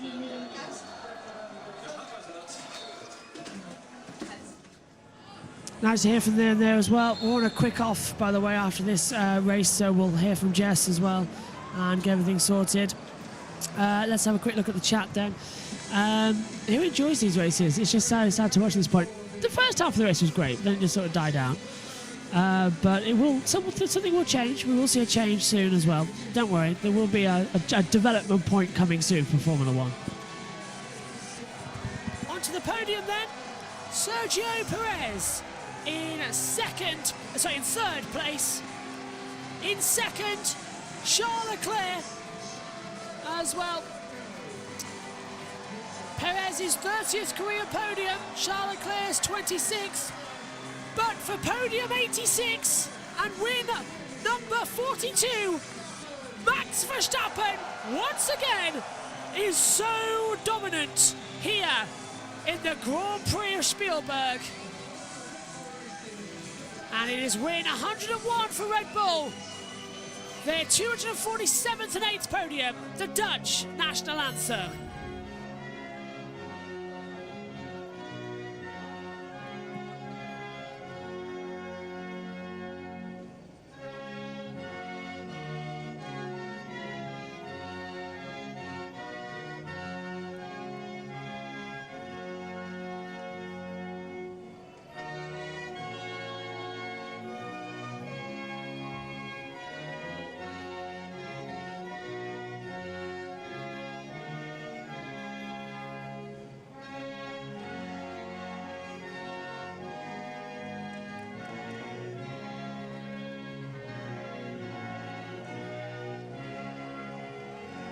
And now the Austrian national anthem for Red Bull at their home race, victorious again.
Spectacular, and the smoke going around as well. Max Verstappen will pick up his 42nd career win. He moves ahead now of the late great Ayrton Senna at the top. Max Verstappen wins again at the Red Bull Ring. Second place, and of course the winner's medal. Mark Webber's on the podium, a former Red Bull winner, of course. The race winner's medal presented to Max Verstappen. The Constructors' Trophy, Mark Webber will present it to his own team as well. A former, as well, ambassador for Rolex. Max, a great friend of Mark as well. Mark, of course, great friend of Red Bull. All those wins for them. And then moving up as well, Charles Leclerc. 26th career podium. And looking at the standings, it's his second podium of the year after Azerbaijan. Ferrari going in the right way. And Sergio Perez from 15th on the grid to take his 30th career podium. Third place. That might just save him a seat at Red Bull. And now, as is always the way, it's champagne time! It's nice and bubbly, you'll need it to be refreshed. 9 races down, Max Verstappen is the dominant championship leader. Who is coming after him? We go to a bogey track, he's only won there once before. It's the British Grand Prix. The biggest race of the year is in 7 days' time. Join us then for all of the action, because we are going bigger and better than ever at Silverstone. More in-depth, more time on air. It's going to be brilliant. But at the home of Red Bull, of the manufacturer, they have taken a 1-3 and Verstappen's domination. They've won in their home country. Now can they win in their own backyard? Because guess what's next? Milton Keynes, 20 minutes away from Silverstone, their home racetrack. A back-to-back party? Sign me up. Let's confirm then how they finished out there today for the Grand Prix here at the Austrian Spielberg circuit. Max Verstappen taking a 40-second career win alongside is Charles Leclerc second. Sergio Perez is third, fourth for Carlos Sainz. Lando Norris takes fifth. Fernando Alonso is sixth. Lewis Hamilton seventh. George Russell is eighth. Pierre Gasly ninth, and Lance Stroll rounds out the top 10. Alexander Albon's 11th. Esteban Ocon's 12th. Sargent 13th. Zhou 14th. De Vries 15th. Bottas is 16th. Piastri 17th. Tsunoda 18th. Magnussen 19th. And the only retirement from the race was Nico Hülkenberg in 20th. And Josh T, if you could just turn off the stream camera, and if Jess, who's in the background of the box, you could turn your camera on. I'll do some trickery in the editing, and we'll get up there and we'll start talking.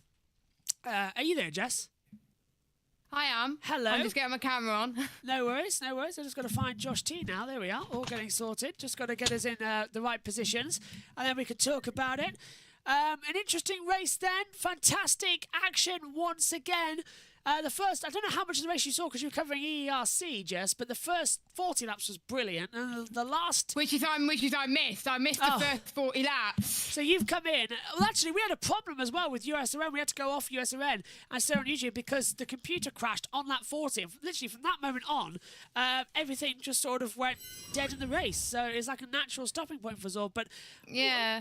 Sorry I couldn't join you. I was like literally after EERC, I was absolutely knackered, so I needed a bit of a rest. No so worries. I watched the Grand Prix in bed. No worries, you can have a rest as well, but you're at your track site next time at Silverstone. Looking forward to it? You've got everything booked and planned?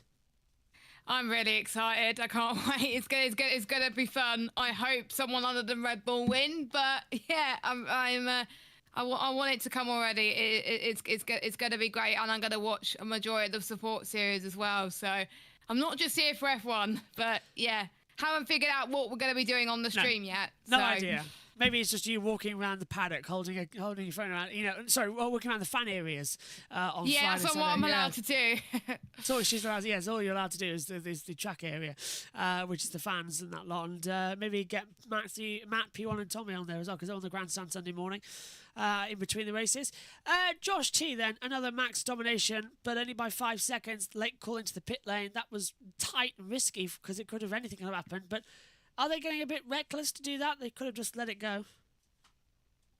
Yeah, well, it's going to be a very, very long day. Lightning into Chicago means that the NASCAR Xfinity race is delayed once more. But going back to F1, yep, as you said, Max domination again. Very risky for them to box for the fastest lap, but it did pay off in the end.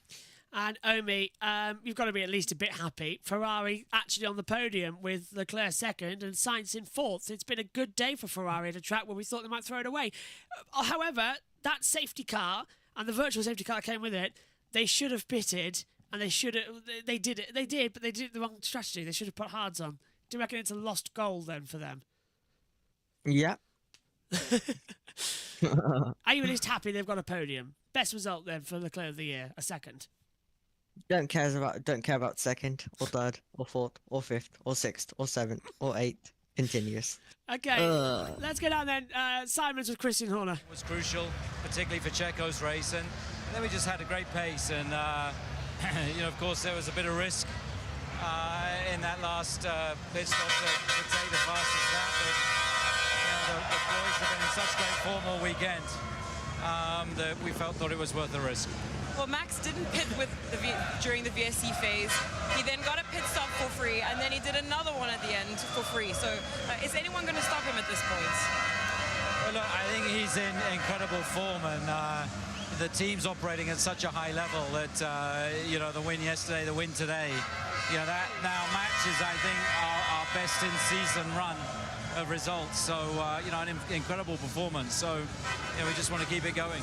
Was there any concern, Christian, about Ferrari at some point because you adopted slightly different strategies? So, well, we thought that maybe they might split them at that first VSC, but they did the same thing with both cars, which, to be honest with you, I don't think there's much they could have arguably done today, and I'm sure they were trying to treat both drivers fairly, but strategically they could have probably split, but that just made life a little bit easier. Yeah, so my only question was, you split your drivers in the middle stint between the medium and the hard tyre. What was the reasoning for that? We just felt that it would give Checo a better chance of making the pass and the overtake, and then he had the hard tyre for the back end of the race. So it worked out fantastically well. We were even considering the soft tyre, at the end there.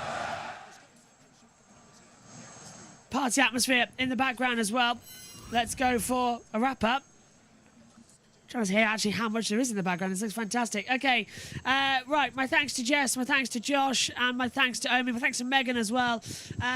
Guys, stay on. We'll record a quick thing for the podcast that you can listen to as well, coming out on Tuesday afternoon as we link up for the British Grand Prix. But so far, another domination here at the Red Bull Ring in Austria for Red Bull. They've won in their home country. Can they win at their home circuit? Because 7 days' time, the British Grand Prix at Silverstone gets underway, and we can't wait to be there. See you for the biggest sporting event of the year, the British Grand Prix. Bye-bye.